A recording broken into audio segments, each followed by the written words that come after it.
السلام عليكم ورحمة الله وبركاته.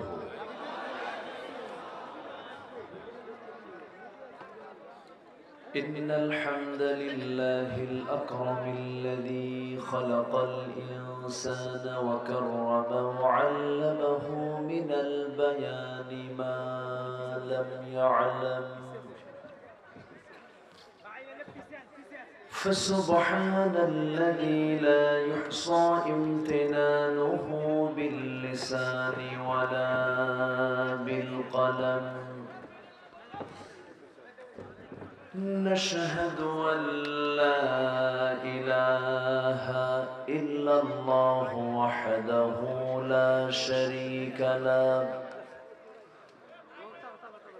ونشهد أن سيدنا وحبيبنا ومولانا محمدا عبده ورسوله الذي أرسله بالحق بشيرا ونذيرا وداعيا إلى الله بإذنه وسراجا وقمرا منيرا. فقد قال الله تعالى في كلامه المجيد وفرقانه الحميد: أعوذ بالله من الشيطان الرجيم. بسم الله الرحمن الرحيم. بلى من كسب سيئة وأحاطت به خطيئته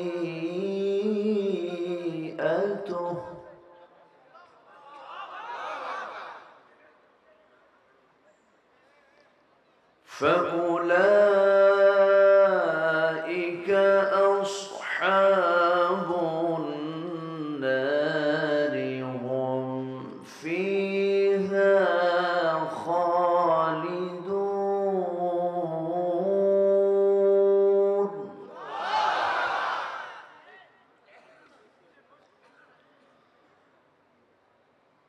والذين آمنوا وعملوا الصالحات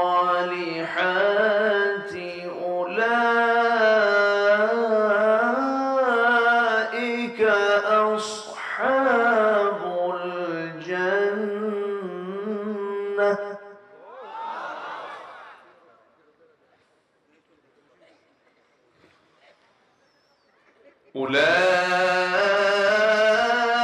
أولئك أصحاب الجنة هم الفائزون.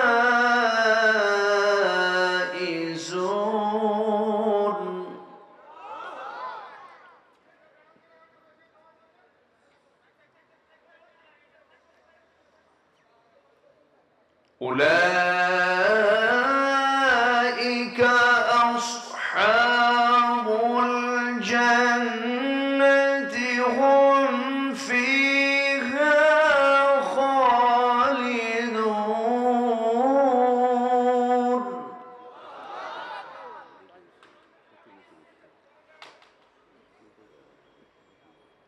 وإذ أخذنا ميثاق بني إسرائيل لا تعبدون إلا الله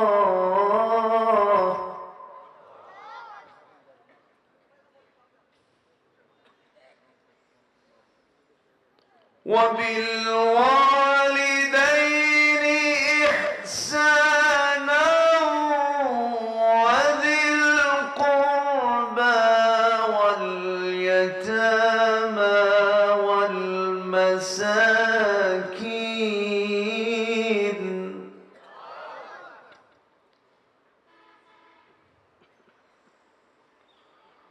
وقولوا للناس حسنا وأقيموا الصلاة وآتوا الزكاة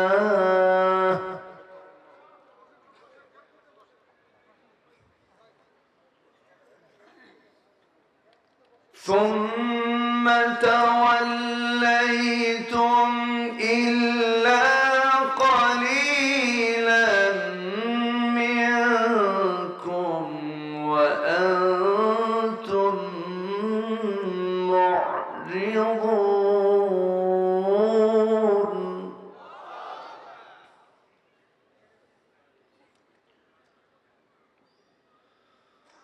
الله أكبر بسم الله الرحمن الرحيم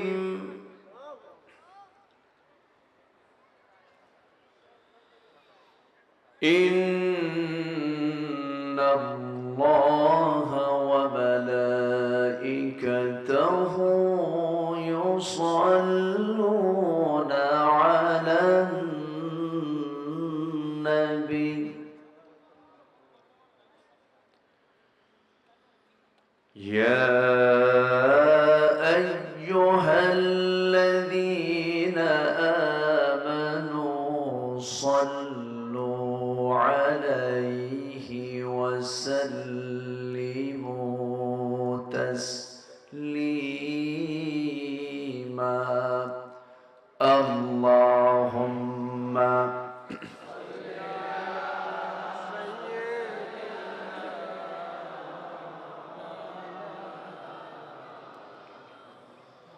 وعلى آله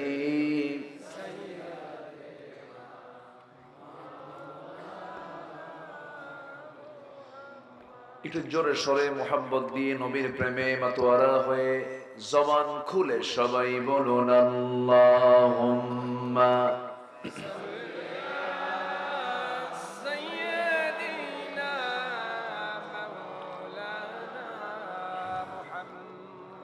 وعلى آل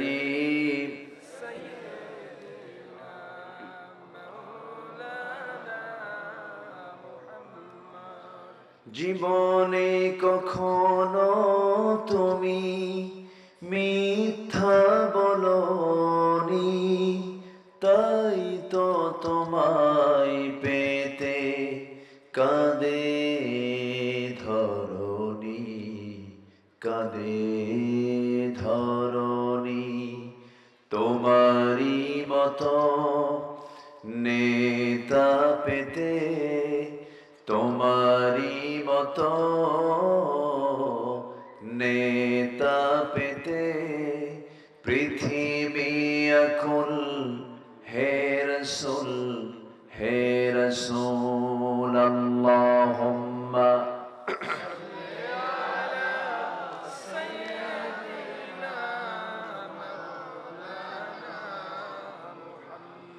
وعلى آله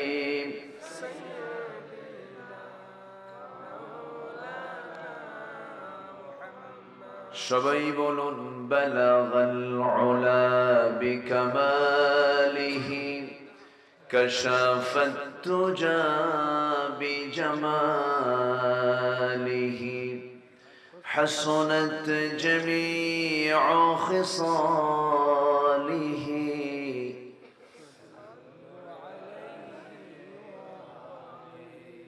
সূরত ইউসুফ বিদারি حكمة لقمان ما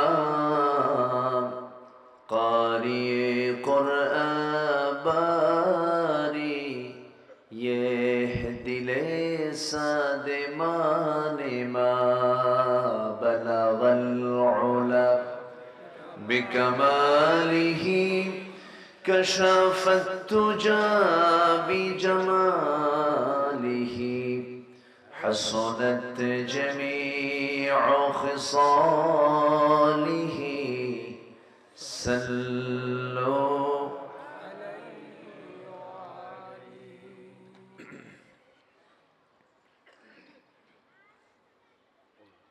দেশের উত্তরাঞ্চলের সিরাজগঞ্জ জেলার তাড়াশ উপজেলার খালকুলা যুব সমাজের উদ্যোগে আয়োজিত খালকুলা যুব সমাজ কর্তৃক আয়োজিত 18তম বার্ষিকী তাফসীরুল কোরআন মাহফিল 2024 7 ফেব্রুয়ারিতে অনুষ্ঠিত আজকের এই মহৎ আয়োজনের সম্মানিত সুযোগ্য সভাপতি সাহেবে সদর জনাব মোহাম্মদ হাশেম আলী, আজকের প্রোগ্রামের বরেণ্য প্রধান অতিথি মাননীয় সংসদ, কথা বলেছেন আমার পূর্বে নন্দিত আলেম দ্বীন মুহতারাম মাওলানা শাহাদাত হোসেন তারাশি, উপস্থিত হাজরাত উলামায়ে কেরাম, ফদলায়ে ইজাম, সুশীল সমাজ, জাতির শ্রেষ্ঠ সন্তান শিক্ষক মণ্ডলী, জাতির বিবেক সাংবাদিক বৃন্দ, সামনে উপস্থিত দূরে কাছের বিভিন্ন স্থান থেকে ছুটে আসা কালেমার ঝান্ডাবাহী, তাওহীদের পতাকাবাহী, দ্বীন ইসলামের নর শারদুল বীর মুজাহিদ, প্রাণ প্রিয় সম্মানিত দ্বীনি ভাইরা, আড়ালে বসে আছেন শ্রদ্ধেয়া সম্মানিতা মা বোনেরা, আলোচনার সূচনায় আনুষ্ঠানিকতার মধ্য দিয়ে আমার পক্ষ থেকে আবারও দিল খোলা সালাম, আসসালামু আলাইকুম ওয়া রাহমাতুল্লাহি তাআলা ওয়া বারাকাতুহু। সবাই কেমন আছেন? জি, আল্লাহ তাআলা আমাকেও আপনার কাতারেই রেখেছেন, আলহামদুলিল্লাহ। হাজারো কাজের ফিরে ব্যস্ত সময় পাড়ি দিয়ে ক্লান্ত শ্রান্ত দেহটাকে স্বস্তি দেবার জন্য, একটু আরাম দেবার জন্য মাঘের এই শীতের আরামের বিছানায় যখন ধীরে ধীরে যাব আমরা, ঠিক সেই মুহূর্তে আমরা বসে আছি কোরআনের টানে জান্নাতের বাগানে, ঠান্ডা মাটিতে বসে থেকে কোরআনের প্রবল আকর্ষণে যারা বসে আছি, এসেছি, যিনি আমাকে সুযোগ করে দিয়েছেন সেই মহান রবের শানে বলে উঠছি আলহামদুলিল্লাহ। আবারও বলছি আলহামদুলিল্লাহ, চিৎকার মেরে বলছি আল্লাহুম্মা ইন্নী আসআলুকা আল হুদা ওয়াত তুকা ওয়াল আফাফা ওয়াল গিনা। সবাই বলি আল্লাহুম্মা লাকা আসলামতু ওয়া বিকা আমানতু ওয়া আলাইকা তাওয়াক্কালতু ওয়া ইলাইকা আনাবতু ওয়া বিকা খাসামতু। আমরা আল্লাহ তাআলার শুকর আদায় করে নিলাম। সম্মানিত হাজিরিন, আমি উঠতে চেয়েছিলাম আরো 1 ঘন্টা আগে, কিন্তু বিলম্ব হলো। যেহেতু উঠতে দেরি হলো, শেষ হতে যদি একটু দেরি হয় কষ্ট হবে? সবাই কি আমাকে সময় দিতে রাজি আছেন? আমাকে সময় দেওয়া যাবে তো? জোরে বলি ইনশাআল্লাহ। সম্মানিত হাজিরিন, যে ক্যামেরাম্যান একটু বসেন, বসে যান, ডিস্টার্ব মনে করেন তারা, কিন্তু প্রযুক্তির এই কল্যাণ আমাদের গ্রহণ করার দরকার আছে না নাই বলেন তো? এখন আপনি শুনছেন হাজার হাজার মানুষ, আর এই অনলাইনের মধ্য দিয়ে, এই প্রযুক্তির ব্যবহারের মধ্য দিয়ে এটা চলে যাবে কোটি কোটি মানুষের কাছে। সবই তো ঠিক, আবার ধমক মারেন, তাহলে কেমন হলো? ওরা তো সুইচটা টিপবে তো, তাই না? না টিপলে তো রেকর্ড হবে না, লিমিট থাকে একটা, ওই লিমিট ক্রস করলে তখন আবার চাপ দিতে হবে, এই জন্য একটু বোঝায় যায়। তো যাই হোক, এই যে হাজার হাজার মানুষ আপনারা মাহফিল আসছেন, মাহফিল কমিটি আপনাদের কাউকে আসার জন্য বাস ভাড়া দিয়েছে? কোন টেম্পো ভাড়া দিয়েছে? নিজ উদ্যোগে চলে আসছে। এই যে হাজার হাজার মানুষের ঢল, এটা অনেকের গায়ে সহ্য হয় না। তারা হাজার হাজার টাকা খরচ করে, লক্ষ লক্ষ টাকা খরচ করে মানুষ ম্যানেজ করতে পারে না। এতে ওদের খুব জ্বলনে শুরু হয়, জ্বলে পুড়ে ছারখার হয়ে যায়। সম্মানিত হাজিরিন, এই কোরআন একদিন আমার পক্ষে আপনার পক্ষে সাক্ষী হয়ে যাবে। জোরে বলি সুবহানাল্লাহ। কোরআনকে এই শক্তি কে দিয়েছেন? আসতে বলবেন না, কে দিয়েছেন? আল্লাহ। এই কোরআন একদিন আবার আমার আপনার বিরুদ্ধে অবস্থান করবে। কেন জানেন? আমি যদি কোরআনের বিরুদ্ধে অবস্থান নেই, এত বড় একটা পাওয়ার আল্লাহ তাআলা এই কিতাবকে দিয়ে রেখেছেন, হুজ্জাতুল লাকা আও আলাইকা। এটা মারাত্মক একটা কথা। কিন্তু এজন্য যেটাই করি কোরআনের বিরুদ্ধে যেন আমি না যাই। কোরআনের বিরুদ্ধে যদি আমার অবস্থান নিশ্চিত হয়ে যায়, আমার নিশ্চিত জাহান্নাম হয়ে যাবে।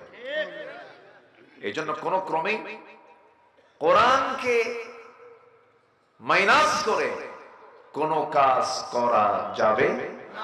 আসতে বলবেন না, যাবে যাবে না। এবং এই কোরআন থেকে যারা দূরে থাকবে তাদের কি অবস্থা হবে? আল্লাহ তাআলা এক জায়গায় বলছেন, আল্লাহ রাব্বুল আলামিন বলেন, وَمَنْ أَعْرَضَ عَنْ ذِكْرِي فَإِنَّ لَهُ مَعِيشَةً ضَنكًا وَنَحْشُرُهُ يَوْمَ الْقِيَامَةِ أَعْمَى قَالَ رَبِّ لِمَ حَشَرْتَنِي أَعْمَى وَقَدْ كُنْتُ بَصِيرًا। আমার বন্ধুগণ, আল্লাহ রাব্বুল আলামিন বলেন, আমার এই কিতাব থেকে, আমার এই কোরআন থেকে যে বান্দা নিজেকে গুটে রাখবে, এই দুনিয়ার জীবন আমি তার জন্য সংকীর্ণ করে দেব, মাঈশাতান দনকা, এবং কিয়ামতের দিন আমি তাকে অন্ধ করে, কানা করে আমি তাকে তুলব, কিচ্ছু দেখতে পাবে না। এই আয়াত আমাকে দারুণ ভয়ের মধ্যে ফেলে দেয়। আরেকটা আয়াত আরো ভয়ঙ্কর, সূরাতুল আরাফ আয়াত নাম্বার 40। মহান রব্বুল আলামিন বলেন, ইন্নাল্লাযীনা কাযযাবু বিআয়াতিনা ওয়াস্তাকবারু আনহা লা তুফাত্তাহু লাহুম আবওয়াবুস সামাই ওয়া লা ইয়াদখুলুনাল জান্নাহ হাত্তা ইয়ালিজাল জামালু ফি সামিল খিয়াত ওয়া কাযালিকা নাজজিল মুজরিমিন। জোরে বলুন আল্লাহু আকবার। নিঃসন্দেহে যারা আমার আয়াতকে যারা মিথ্যা প্রতিপন্ন করবে, ওয়াস্তাকবারু আনহা, এবং অহংকার দেখাবে, লা তুফাত্তাহু লাহুম আবওয়াবুস সামা, আকাশের কোন দরজা আমি তাদের জন্য খুলবো না। কি রাগ করেছেন আল্লাহ? আসমানের দরজাই খোলা হবে না। ওয়ালা ইয়াদখুলুনাল জান্নাহ, তারা কখনো জান্নাতে প্রবেশ করবে না। হাত্তা ইয়ালিজাল জামালু ফি সামিল খিয়াত, যেমন করে একটা সুঁয়ের, একটা সূচের ছিদ্র পথে উট প্রবেশ যেমন অসম্ভব, তেমন এই সমস্ত বান্দার পক্ষে আমার দেওয়া জান্নাত দেওয়া তেমনই অসম্ভব। যেরকম আল্লাহু আকবার, আল্লাহু আকবার। সম্মানিত ভাইরা, আল্লাহর কথার ওয়েট কত, আল্লাহর কথার শক্ত ভাবটা কি। শুধু আমরা খুঁজি আল্লাহ রহমান, আল্লাহ রহিম, আল্লাহ গফফার, আল্লাহ গফুর, কিন্তু সেই দিন সবচেয়ে কঠিন আকার ধারণ করবেন তিনি কে? আসতে বলবেন না, তিনি কে? আমার নবীজি মাঝে মাঝে সেজদার মধ্যে অস্থির হয়ে যেতেন। নবীজির সেজদার ভিতরে ছোট্ট ছোট্ট বাচ্চার মতো ডুকরে ডুকরে কাঁদতেন, হাওমাও করে কাঁদতেন। আম্মা জানা এসে বলেন, ইয়া রাসূলুল্লাহ, আপনার আগের পরে সব গুনাহগুলো আল্লাহ রাব্বুল আলামিন মাফ করে দিয়েছেন। আপনি এত কান্না করেন কেন, সেজদা দেন কেন, এত চোখের পানি ফেলে কাঁদেন কেন? রাসূল বলছেন, আয়েশা রে, আমি বিশ্বনবী হতে পারি, আল্লাহ যদি আমাকে কিয়ামতের দিন পাকড়াও করেন, আমি নবী ও নাজাত পাওয়ার কোনো সুযোগ পাবো না। এত কঠিন ভয়াবহ সেই বিচার দিবস সবার সামনে আছে না নাই? আছে না নাই? আছে। জাহান্নাম এবং জান্নাত দুটো প্রস্তুত করে রেখেছেন কে? আল্লাহ তাআলা। আমরা কোথায় যেতে চাই বলেন? কোথায় যেতে চাই? জান্নাতের আমল কি আর জাহান্নামের বদ আমল কি, এই বিষয়ে আমি কিছু কথা আজকে বলতে চাচ্ছি। আমাকে সময় দিচ্ছেন তো নাকি? আমি আশাবাদী। শুরু হয়েছে নাহমাদুহু দিয়ে, শেষ হবে সবাইকে নিয়ে কি দিয়ে? মুনাজাতের মধ্য দিয়ে শেষ হবে। একটা মানুষ আমরা নড়বো না, ভাববো এটা আমার আপনার জন্য কোরআনে কারীমের সম্মানের জন্য বসে থাকা। সবাই থাকতে রাজি আছেন তো ইনশাআল্লাহ? অন্য কোথাও জনসভা হোক, অন্য কোনো মিছিল মিটিং, সেটা ভিন্ন কথা, কিন্তু এটা হলো ইবাদতের জায়গা। এটা কিসের জায়গা বলেন? ইবাদত। আমরা কোরআন শুনতে এসেছি, এখানে দুটো হুকুম আল্লাহ তাআলা অর্ডার দিয়েছেন। কোরআন যখন আলোচনা হবে, তেলাওয়াত হবে, ওয়ানসিতু, চুপ থাকো, ফাসতামিউ, শোনো মনোযোগ দিয়ে। হুকুমটা কি মোল্লা না আল্লাহ? হুকুমটা কার? আল্লাহ। আল্লাহর হুকুম ফলো করে আমরা শেষ তক, শেষ অবধি আমরা থাকবো। জোরে বলি ইনশাআল্লাহ। আমি কিন্তু এই কথা বারবার বলবো না, কিন্তু আপনি যদি ওঠা বসা করেন, তাহলে আমার আলোচনা বিঘ্ন হলে, তাহলে শৃঙ্খলা ভঙ্গের মামলা দেওয়ার জন্য মনে হয় এখানে ফেরেশতা নাই। আসতে কোন কেন? মানুষ যদি মামলা দিতে পারে, এখানে কি শৃঙ্খলা ভঙ্গের মামলা দেওয়ার জন্য ফেরেশতা নাই? সব দিকে খেয়াল করতে হবে। আসছি, আমরা আমলের নিয়তে শুনবো। জোরে বলি ইনশাআল্লাহ। সম্মানিত ভাইরা, আসুন আমরা মূল আয়াতের দিকে আস্তে আস্তে চলে যাচ্ছি। আমার কথাগুলো কি বোঝা যায়? বুঝতে কোনো কষ্ট হচ্ছে না তো? আমি চেষ্টা করি যতটুকু সহজ করে, যতটুকু শুদ্ধ বাংলায়। আমার নবীজির জীবনে তার ভাষার ভিতরে একটা ওয়ার্ড স্লিপিং হয়েছে, স্লিপ অফ টাং হয়েছে, এমন কোন কথা তার মুখ থেকে কখনো বের হয়নি। একজন আলোচকের, যিনি দ্বীনের কথা বলবেন, উচিত তার মুখ থেকে অযাচিত, অপ্রাসঙ্গিক, অতিরঞ্জিত, এরপরে বেহুদা এমন জাতীয় কোন কথা মুখ থেকে বের না হওয়া, কারণ এটা একটা ইবাদত। এটা কি ইবাদত? আমার দেশের মাহফিল গুলোতে এখন নাচানাচিও হয়, আছে না নাই বলেন তো? আছে। কিছু ভূত চাপছে আমার দেশের, মানে কিছু ভূত চাপছে মাহফিলটাকে, তারা কেউ কেউ রঙ্গমঞ্চ বানাতে চাচ্ছে। আছে না? আছে না? এরকম আছে না? হাসাহাসির পরিমাণ বেশি না। আমার নবীজির যখন আলোচনা শুরু হতো, আল খুতবাতুন নারিয়া, আগুন ঝরানো, তার চক্ষু লাল হয়ে যেত।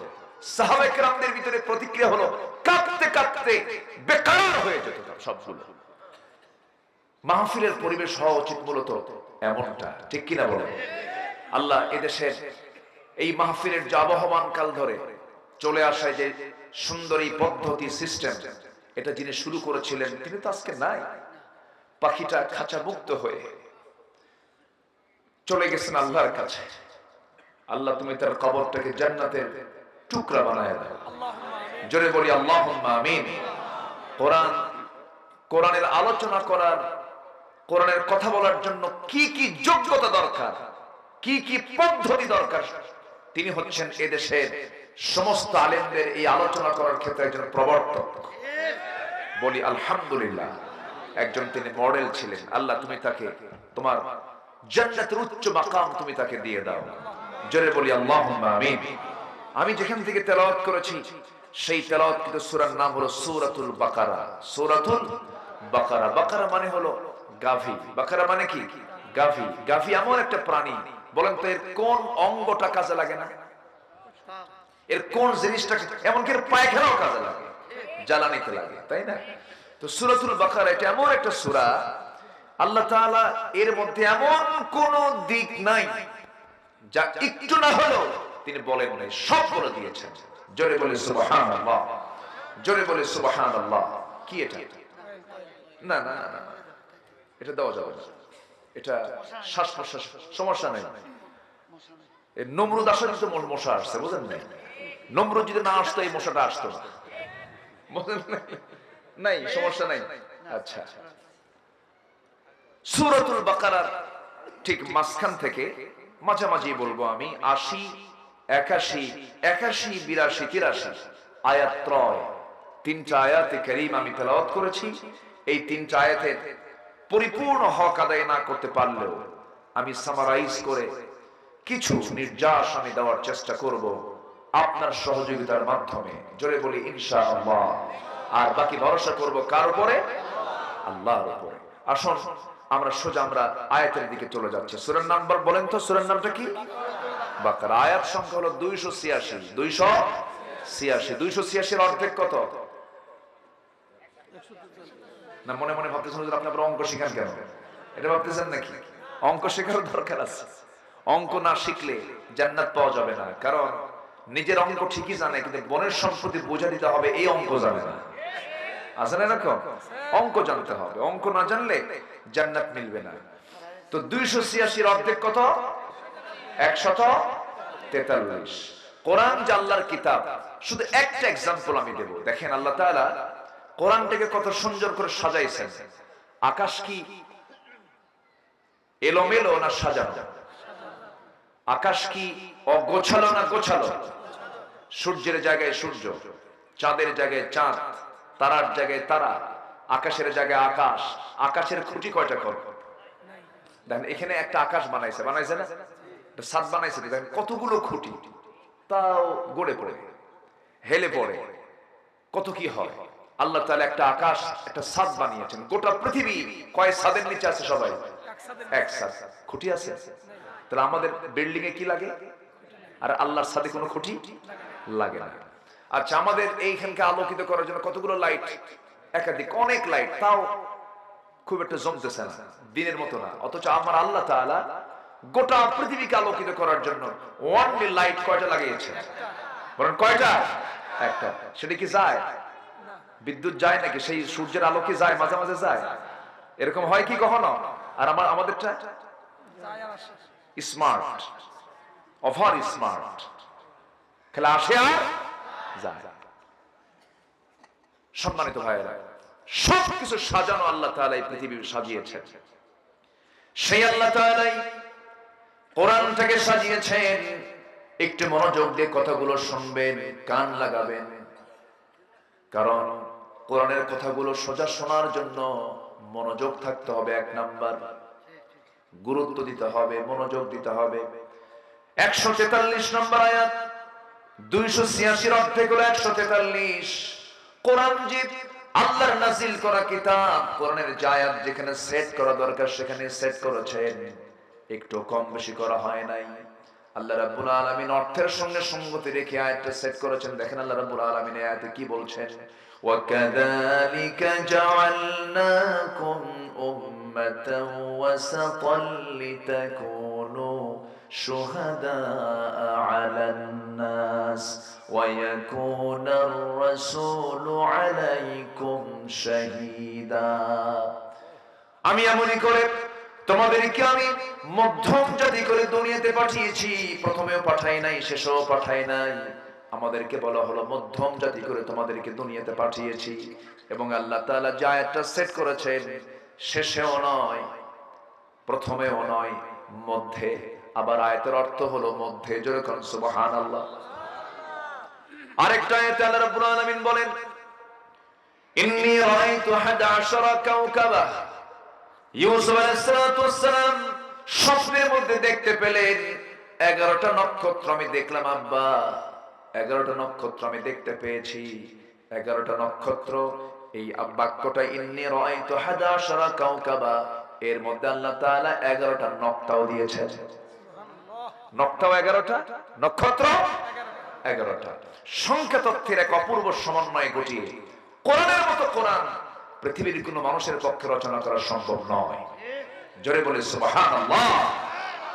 সেই কোরআনকে দেখতে চায় না সমাজে, দেখতে চায় না আইনে, দেখতে চায় না রাষ্ট্রে, দেখতে চায় না বিচারে। এমন কিছু অপূর্ণাঙ্গ মুসলমান আমার দেশে আছে না নাই? আসতে বলবেন না, আছে না নাই? সব দেখা শেষ। আমাদের দেখে কিছু বাদ আছে নাকি? ৭১ দেশ স্বাধীন হয়েছে, আজকে 2024, দেশটার বয়স ৫৩ বছর। দেখলাম তো সব, কোন দেখে কি বাদ আছে নাকি? দেখতেছি তো, যে একবার বসে সুপার গুলো আটা দিয়ে বসে, ছাড়া ছাড়ি নাই। কথা বোঝেন না?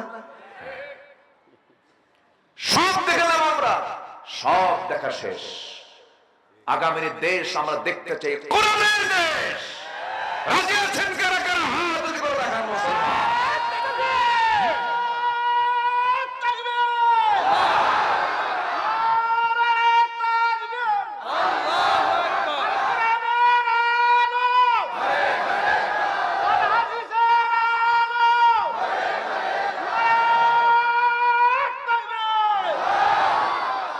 আল্লাহ কবুল করুন। আরো জোরে আমিন, আরো জোরে আমিন, আরো জোরে আমিন। আমার দেশের সমাজ অমুসলিম সমাজ না মুসলিম সমাজ? বলেন, অমুসলিম না মুসলিম? মুসলমান কত পার্সেন্ট? ৯০ থেকে ৯৫% মুসলমান। তাহলে আমাদের দেশের সমাজ বলতে আমরা মুসলিম সমাজই বুঝি। কিছু আছে উপজাতি, কিছু আছে বৌদ্ধ, হিন্দু, খ্রিস্টান, কিছু আছে, কিন্তু মুসলিম সংখ্যা গরিষ্ঠ, বাকি সব সংখ্যালঘু। এই ৯৫%, ৯০% মুসলমানের এই দেশে আমরা মুসলিম সমাজ আমরা বলতে পারি, কিন্তু আমরা কি বলতে পারি এটা ইসলামী সমাজ? আস্তে, এটা কি ইসলামী সমাজ বলতে পারি? কেন? আসে আসে, আমরা আয়াতের দিকে যাচ্ছি, মিলায় নিচ্ছি। আমার দেশে মদের বোতল আছে না নাই? আসতে বলে, আছে না নাই?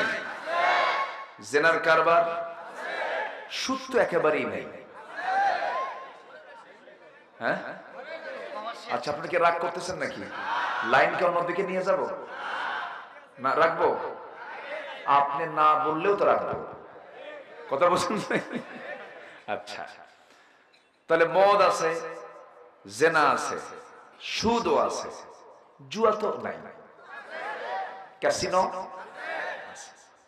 আচ্ছা, খুন, খুন আছে, গুম আছে, তাহলে সবই আছে। তাহলে মদ আছে, জেনা আছে, সুদ আছে, জুয়া আছে, খুন আছে, হিংসা তো নাই? আচ্ছা, হিংসাও আছে। আচ্ছা,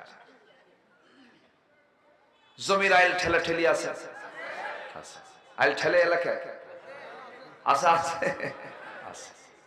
তাহলে জমির আইল না হয় এটা ব্যক্তিগত, অনেকে ব্যক্তি হিসাবেই করতেছে, কিন্তু মদ, মদ যদি হারাম থাকতো, মদের দোকান কি থাকতো? আপনারা জেনে কি হবেন জানি না, খুশি হবেন না রাগ করবেন, দর্শনায় চুয়াডাঙ্গায় একটা মদের ফ্যাক্টরি আছে। গত বছরে বেশ কয়েক কোটি টাকা লাভ হয়েছে, আলহামদুলিল্লাহ। ও আলহামদুলিল্লাহ কইছেন না কি কইছেন? নাউজুবিল্লাহ বলছেন?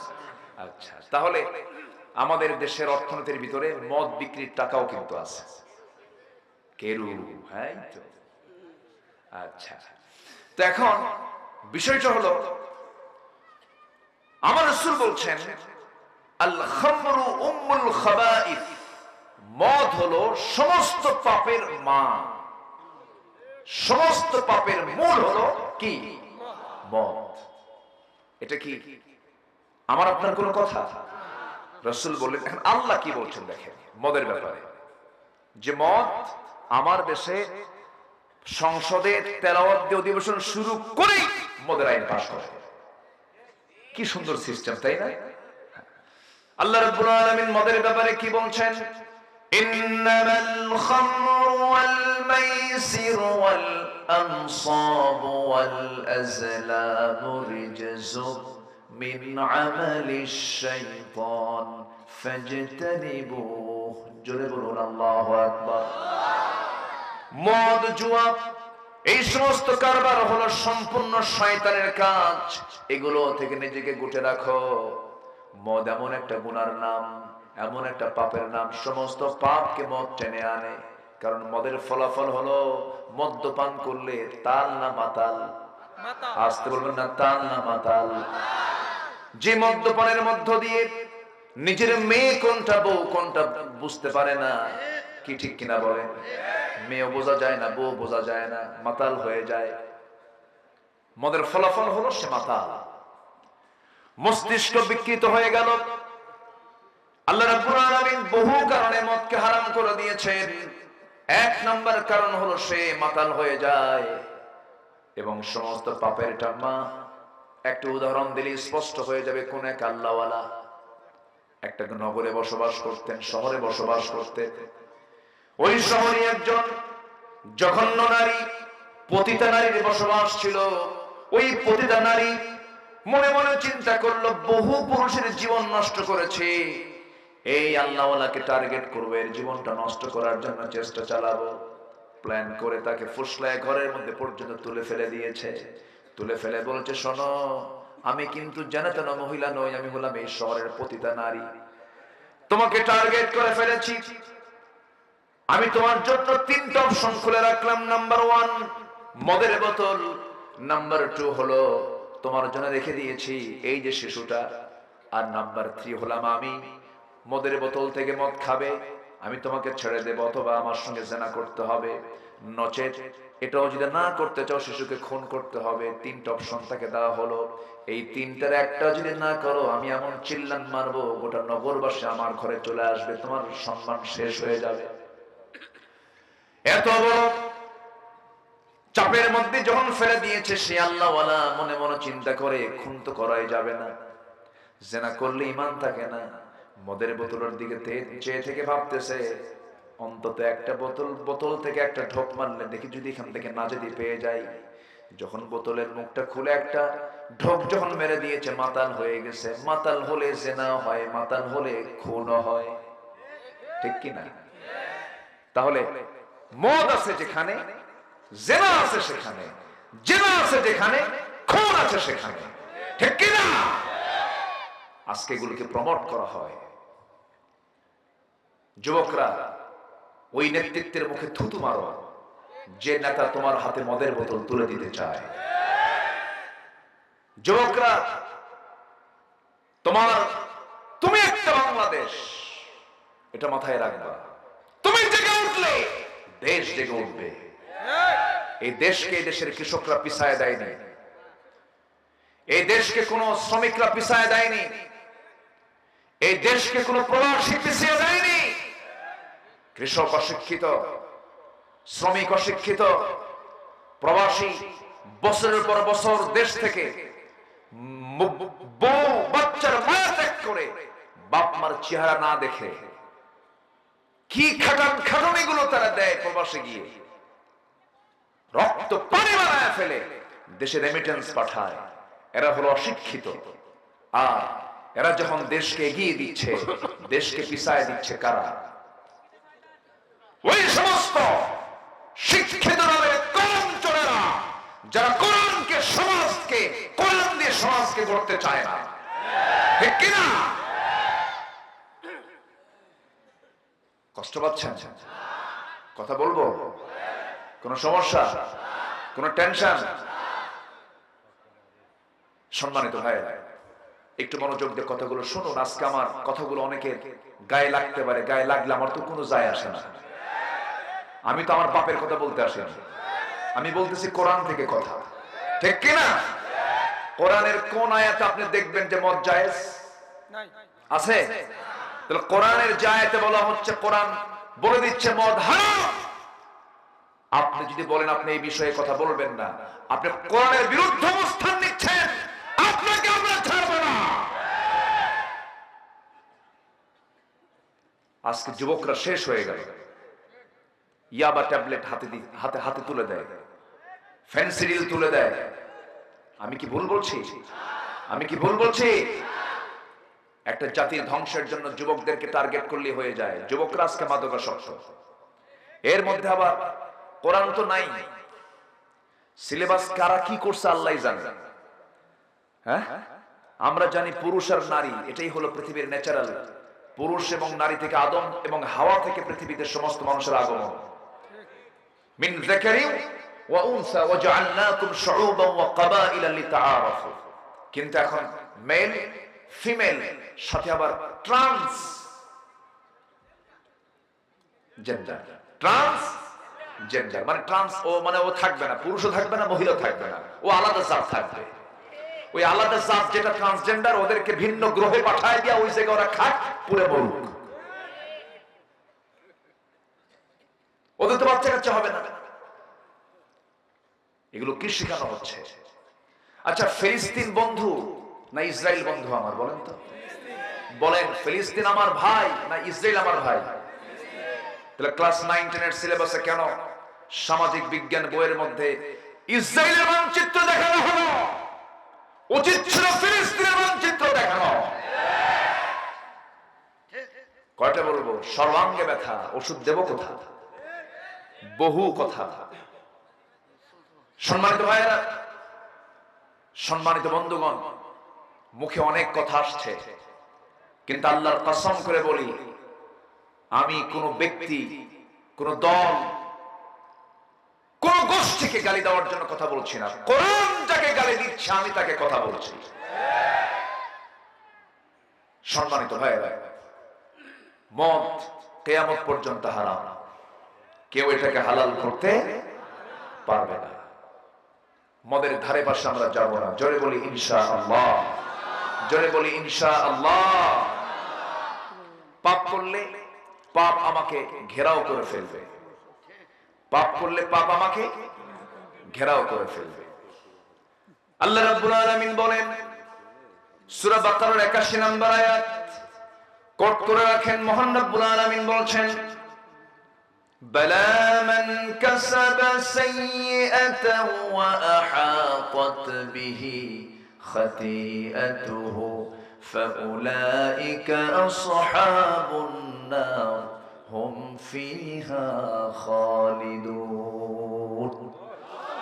বান্দা, তুমি পাপ করবে, পাপ তোমাকে ঘেরাও করে ফেলবে, পাপ তোমাকে অ্যাটাক করে ফেলবে, পাপ তোমাকে বিভিন্ন ভাবে তোমাকে জড়িয়ে ফেলবে। যেমন ধরুন, যদি কেউ বিড়ি খায়, বিড়ি খাইলে পরে তার ঠোঁট দেখলেই দেখছেন করছো আঁকা ফুটে উঠছে চেহারা, দেখলি ভাই এটা বিড়ি খায়। কি খায়? বিড়ি খায়। যে মদ খায়, মদ খরজি, চেহারা দেখলে টের পাওয়া যায়, চোখটা ফেটে বের হয়, চোখ দেখলে বোঝা যায় এটা পাক্কা মদ খোর। ঠিক কিনা বলে? চেহারায় তা ফুটে ওঠে।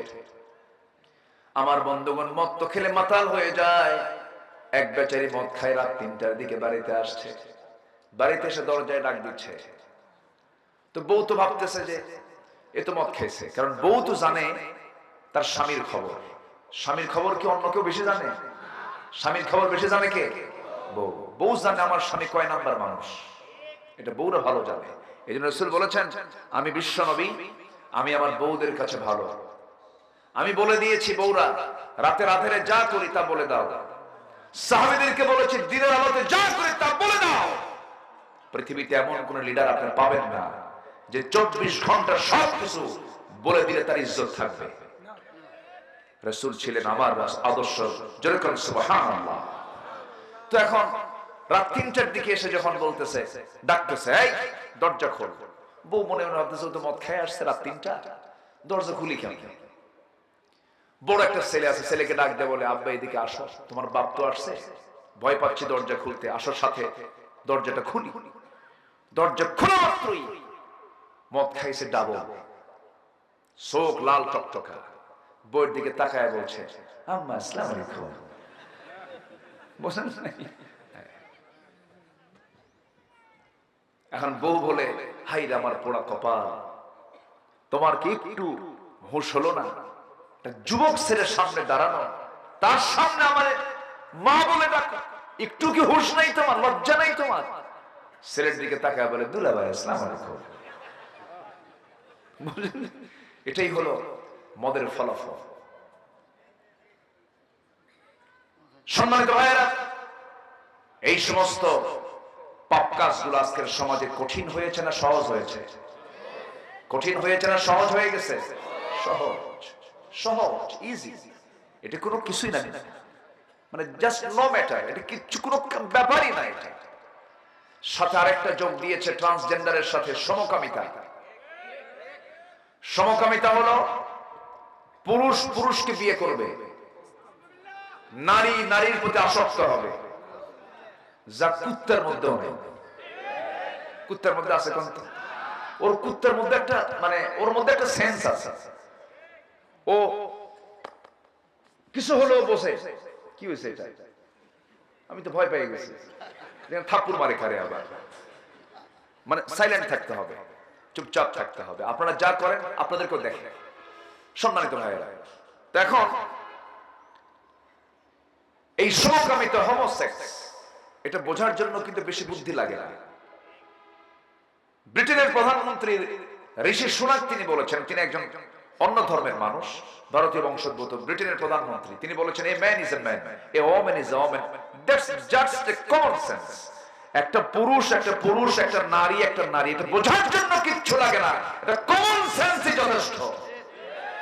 আজকে এই সমকামিতাকে প্রমোট করার জন্য আমার দেশেও কিছু ধ্বজভঙ্গ বদমাইশরা নামছে রাস্তায়, আছে না নাই?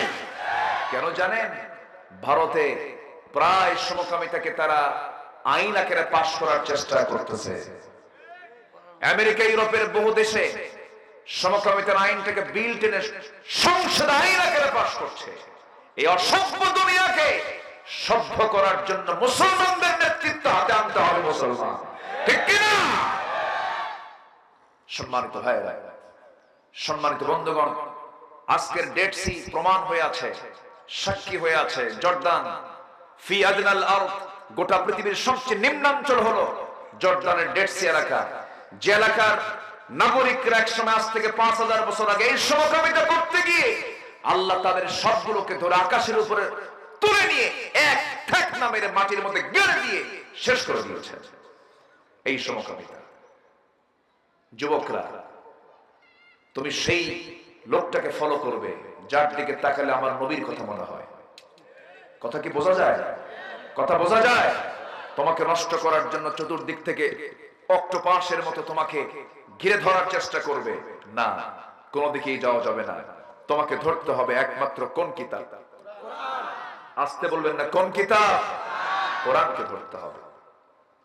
কোরআনকে আঁকড়ে ধরতে হবে। একটু কান লাগাবেন, মনোযোগ দিয়ে কথাগুলো শুনবেন। আল্লাহ নিজে বলছেন, পাপ করবে, পাপ তোমাকে ঘেরাও করে ফেলবে।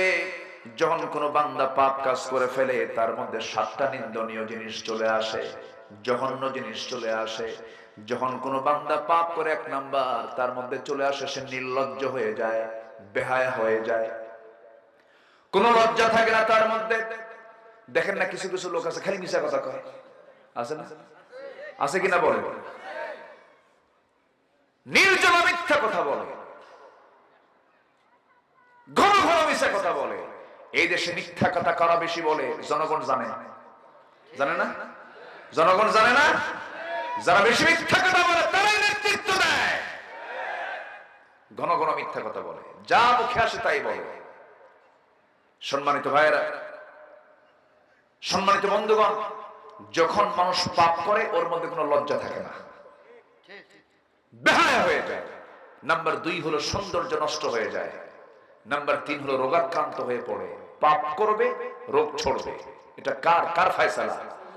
আজকের দুনিয়ায় রোগী কম না রোগী বেশি? রোগী কম না রোগী বেশি? আমার দাদার যুগে কি এত রোগী ছিল? এখন এত আধুনিক প্রযুক্তি আসার পরে রোগীর পরিমাণ বেশি। নাম্বার 4 হলো রিজিক বরকত শূন্য হয়ে যায়। যখন কেউ পাপ কাজে যাবে রিজিকের মধ্যে কোনো বরকত থাকবে না। হাজার হাজার কোটি টাকার মালিক হবে, কিন্তু বাড়িতে যায় দেখবে বউ আরেকজনের সঙ্গে লাইন মারতেছে। মেয়ের বালিশের নিচে হাতায় দেখবে ইয়াবার ট্যাবলেট। ছেলের বালিশ টান দিয়ে দেখবে পিস্তল। ছেলেকে বলবে, এই শিপন পিস্তল কেন? ছেলে পিস্তলটা নিয়ে বাবার মাথায় লাগায় বলবে, বেশি কথা বলবি না, খাইয়া ফেলাবো। কি কথা কি বুঝতেছেন আপনারা? রিজিকে কোনো বরকত থাকবে না, অশান্তি হয়ে যাবে, অশান্তি হয়ে যাবে। নাম্বার 5 হলো সবাই তাকে ঘৃণা করবে। সবাই তাকে কি করবে? ঘৃণা করবে। কিন্তু ওই যে সামনে আসলে ভয়ের ঠেলে একটু সালাম দেওয়ার মনে মনে তুই মরবি কোনদিন। কথা বোঝেন নাই? জনগণ যদি সুযোগ পাইতো জনগণ যদি সুযোগ পায় তো কাবাব আর সালাদ বানায় ছাড়তো, ঠিক কিনা? নাম্বার 6 হলো যখন কেউ পাপ করে তখন তার অন্তরটা কালো হয়ে যায়। অন্তরটা কি হয়? কালো হয়, দয়া মায়া থাকে না। নাম্বার 7 হলো তার কোনোদিন দোয়াও কবুল হয় না, তার দোয়া কবুল হয় না। আমরা পাপের কাজে যাব না, আসতে বলবেন না, পাপের কাজে যাব, পাপের কাজে যাওয়া যাবে না। 2 রাকাত 4 রাকাত নফল নামাজ মিস হয়ে গেল, তাহাজ্জুদ মিস হয়ে গেল, সুবহানাল্লাহ আলহামদুলিল্লাহ কিছু মিস হয়ে গেছে, এটা বড় ধরনের কোনো ক্ষতি নয়। কিন্তু আপনি বড় গুনাহ থেকে নিজেকে বাঁচাতে পেরেছেন, এটা আপনার জন্য বড় অর্জন। আমার জীবনের সবচেয়ে বড় ক্যারিয়ার হলো, আমার জীবনের সবচেয়ে বড় ক্যারিয়ার আমার করতে হবে গুনাহ মুক্ত থাকা যায় কেমন কেমন করে, বিশেষ করে কবিরা গুনাহ থেকে বাঁচাতে হবে নিজেকে। কবিরা গুনাহ মারাত্মক গুনাহ, এই গুনাহটা তওবা ছাড়া মাফ হবে না। যেমন কবিরা গুনাহর মধ্যে আর রাসূল বলেছেন আলা উনাব্বিউকুম বিআকবারিল কাবাইর, আমি কি তোমাদেরকে এমন কিছু গুনাহের কথা বলবো যেগুলো সমস্ত গুনাহের চাইতে বড় গুনাহ। নাম্বার 1 হলো শিরক করা। দেখবেন কেউ কেউ আল্লাহর কাছে না চায়া বাবার কাছে গিয়ে চায়, আসতে বলবেন না, সানা নাই বলে বাবার কাছে গিয়ে চায়। হিন্দু ভাইরা মার কাছে ডাকে, হিন্দু ভাইদের মার অভাব নাই, মা সরস্বতী, মা ভগবতী, মা লক্ষ্মী, মা দুর্গা, আর কি মা কালী। আমি মা হিন্দু ভাইদের কোনো দুর্নাম করছি না, একটু বোঝানোর জন্য বলছি। তারা হাজার মা ডাকুক, এই নিয়ে আমাদের কোনো অভিযোগ নাই, কোনো কথা নাই। হিন্দু ভাইরা তাদের মার অভাব নাই, তাদের মা অনেক, বহু মা তাদের।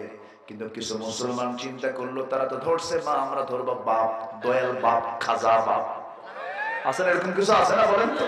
ওরা ধরছে মা, এরা ধরছে কি? কিন্তু ধরতে হবে কারে? কষ্ট পাচ্ছেন নাকি আপনারা? শোনেন, কেউ উঠলে কিন্তু ভাববো ওগুলো সুদ খায়, ওগুলো ওগুলো করে। কেউ উঠবেন না, এখন বসে থাকে, চলে যাবেন আর আধা ঘন্টা থাকে। ও আচ্ছা আচ্ছা আচ্ছা, ঠিক আছে। না, উনি অসুস্থ, ওনার হার্টের অপারেশন করা আছে। জি, আপনাকে ছুটি দিলাম। জি ইনশাআল্লাহ। তো আপনারা আবার যাবেন নাকি? আপনারা আছেন তো ইনশাআল্লাহ? এই চেয়ারটা ফিল আপ করেন, বসে বসে। হ্যাঁ জি ভাই, বসে পড়েন।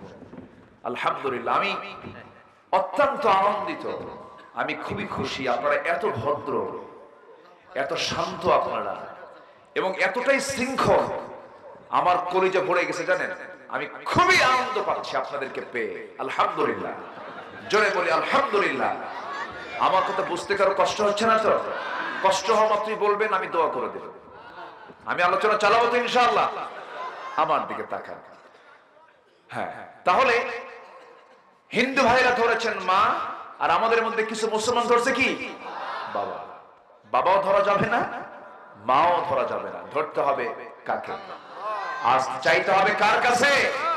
জুতার ফিতা ছিললেও বলবো কাকে? বলেন কাকে? কাকে বলবো? আল্লাহকে বলবো। ইন্না লিল্লাহ। আমার বন্ধুগণ, সব চাও আমরা আল্লাহর কাছে চাবো, আল্লাহ ছাড়া কারো কাছে বলবো না। কোন হারাম কাছে যাব না, শিরকের কাছে যাব না, বিদআতের কাছে যাব না। দেখবেন কিছু কিছু লোক আছে, এদের সামনে মাজার দেখলে পরেই মাথা খারাপ হয়ে যায়। ট্রাক নিয়ে যাচ্ছে, হঠাৎ করে হেল্পার ড্রাইভারকে বলে, বস থামেন, মাজার শরীফ।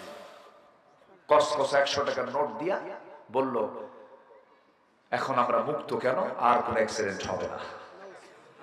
জোরে করে নাউজুবিল্লাহ।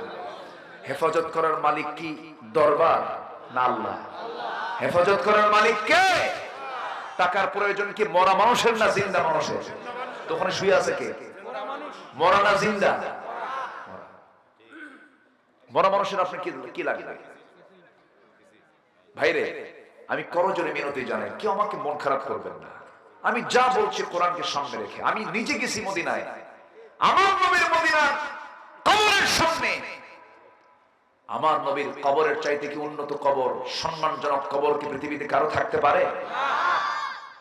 সে জায়গায় কোনো সেজদা নাই, কোনো দোয়া নাই। হাত তুললি বলা হয় এই দিকে করো, হাত ঘুরাও, আল্লাহর দিকে চাও। আমার নবীও চেয়েছেন কার কাছে? কার কাছে? আল্লাহর কাছে। আমি পীর বিরোধী না, আবার ভুল বুঝবেন না। আমি যিনি হক্কানি পীর, আমি তাকে ভালোবাসি। গতকাল আমার মাহফিল ছিল সিলেটে, শাহজালাল ইয়ামিনী শুয়ে আছেন সেখানে। তিনি রাজা গৌর গোবিন্দকে পরাজিত করেছেন, গোটা সিলেটকে শিরক মুক্ত করেছেন। রাজশাহীতে শুয়ে আছেন শাহ মাকদুম রহমতুল্লাহ আলাইহি, খুলনায় শুয়ে আছেন খান জাহানী রহমতুল্লাহ আলাইহি, বগুড়ার মহাস্থানগড়ে শুয়ে আছেন শাহ সুলতান বলখি রহমতুল্লাহ আলাইহি। রাজা পরশুরামকে জাহান্নামে পাঠায় দিয়া গোটা অঞ্চলকে কালিমার পতাকা উড্ডীন করেছেন। মঈনুদ্দিন চিশতি রহমতুল্লাহ আলাইহি রাজা পৃথ্বীরাজকে পরাজিত করেছেন। এক হাতে নিয়েছেন কোরআন, আরেক হাতে নিয়েছেন তরবারি, কালিমার পতাকা তার উড্ডীন করেছেন। আর এখন গাজার গন্ধে দরবার শেষ। এত গাজা খায় মশা পর্যন্ত বিরক্ত। মশা কয় এত গাজা মানুষ খায়। মাথার চুলে জট পাকতে পাকতে মহাজট, ওর মধ্যে উকুন থাকতে থাকতে উকুন পর্যন্ত বিরক্ত। খাইরে কোন চুলে আসলাম যে চুলে তেলও নেই, খাবারও নেই। এই হলো মাথার চুল, মোষ দাড়ি একাকার। মোষও বড়, দাড়িও বড়, বগলের চুলও বড়, নিচের দিকে আর গেলাম না। আছে না নাই? গোসলও করা লাগে না, কিচ্ছু করা লাগে না। কিছু কিছু পাগল যে ওদের কাছে বলে, বাবা ও বাবা তোর বাপ নাই বাড়িতে? হ্যাঁ কি আসতে কোন জোরে কোন ঠিক কিনা? নিজের বাড়িতে বাপ নাই। এই পৃথিবীতে সবচাইতে বেশি দাম হলো আল্লাহর পরে নবীর পরে বাবা। জোরে কোন সুবহানাল্লাহ। আল্লাহর পরে নবীর পরে কে? বাবা। বাবার দাম সবচেয়ে বেশি, এরপরে মায়ের হকটা বেশি। জোরে কোন সুবহানাল্লাহ। আসল জায়গায় কোনো নক নাই, নকল জায়গায় চলে যায়। আব্বা একটা গ্রিন সিগন্যাল, আব্বার কাছে বলবেন, আব্বা দোয়া করবেন, সরাসরি আল্লাহ শুনবেন। মা কাছে বলবেন, মা দোয়া করবেন, সরাসরি আল্লাহ শুনবেন। 3 দোয়া মিস হয় না। কয় দোয়া? মুসাফিরের দোয়া, মাজলুমের দোয়া, পিতামাতার দোয়া। হাদিস এটা। তো আপনি এর মধ্যে কি কোনো ন্যাংটা বাবা আছে? ন্যাংটা বাবা আছে? বদমাইশ এগুলো। একটা কথা জেনে রাখবেন, কোন পাগল, অসামাজিক, ব্যক্তিত্বহীন, মস্তিষ্ক বিকৃত ব্যক্তি কখনো আল্লাহর ওলি হতে পারে। কথা বোঝা গেল? হ্যাঁ, পাগল মানুষ কখনো আল্লাহ ওয়ালা হয় না। পাগল তো পাগলই, তার প্রতি কোনো হুকুমই নাই। সম্মানিত হয়, তাহলে আমরা পাপের মধ্যে সবচেয়ে বড় পাপ যেটা শিরক, আমরা করব না। জোরে বলি ইনশাআল্লাহ। নাম্বার 2 রাসূল বলেন উকুকুল ওয়ালিদাইন, পিতামাতার সঙ্গে নাফরমানি করা।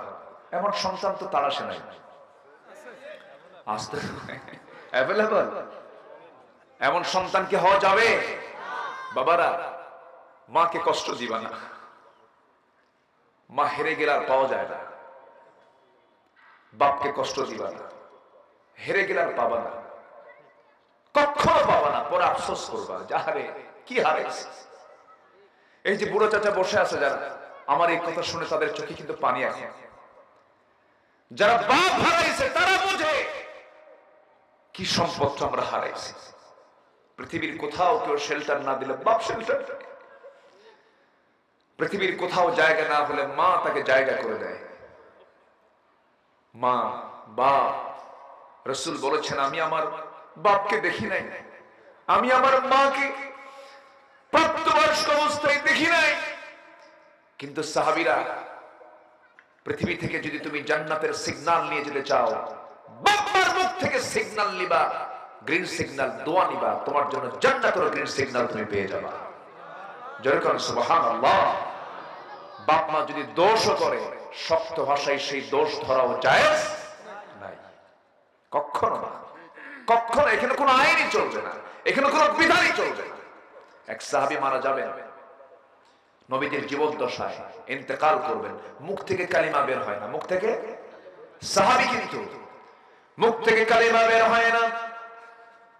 নবীজির কানে সংবাদ গেল, নবীজি বলছেন, ও সাহাবীরা, ওই আমার প্রিয় আলকামার মা বেঁচে আছে নাকি বাপ বেঁচে আছে নাকি? হ্যাঁ বেঁচে আছে। তার মাকে ডেকে আনো। ডেকে আনা হলো। বলা হলো, আলকামার মা, আপনার মন খারাপ নাকি? কি হয়েছে? আপনার ছেলে তো অসুস্থ, সে মারা যাবে, আপনি মনক্ষুণ্ণ নাকি? সঙ্গে সঙ্গে আলকামার মা বলছে, আমার ছেলেটা খুব ভালো ছিল, কিন্তু বিয়ের পরে সে শুধু বইয়ের কথা শোনে, এমন সন্তান তো এখন নাই। হ্যাঁ হ্যাঁ আছে? বউ বড় না মা বড়? মাহফিলে মা বড় আর বাড়িতে বউ বড়। ঠিক আছে,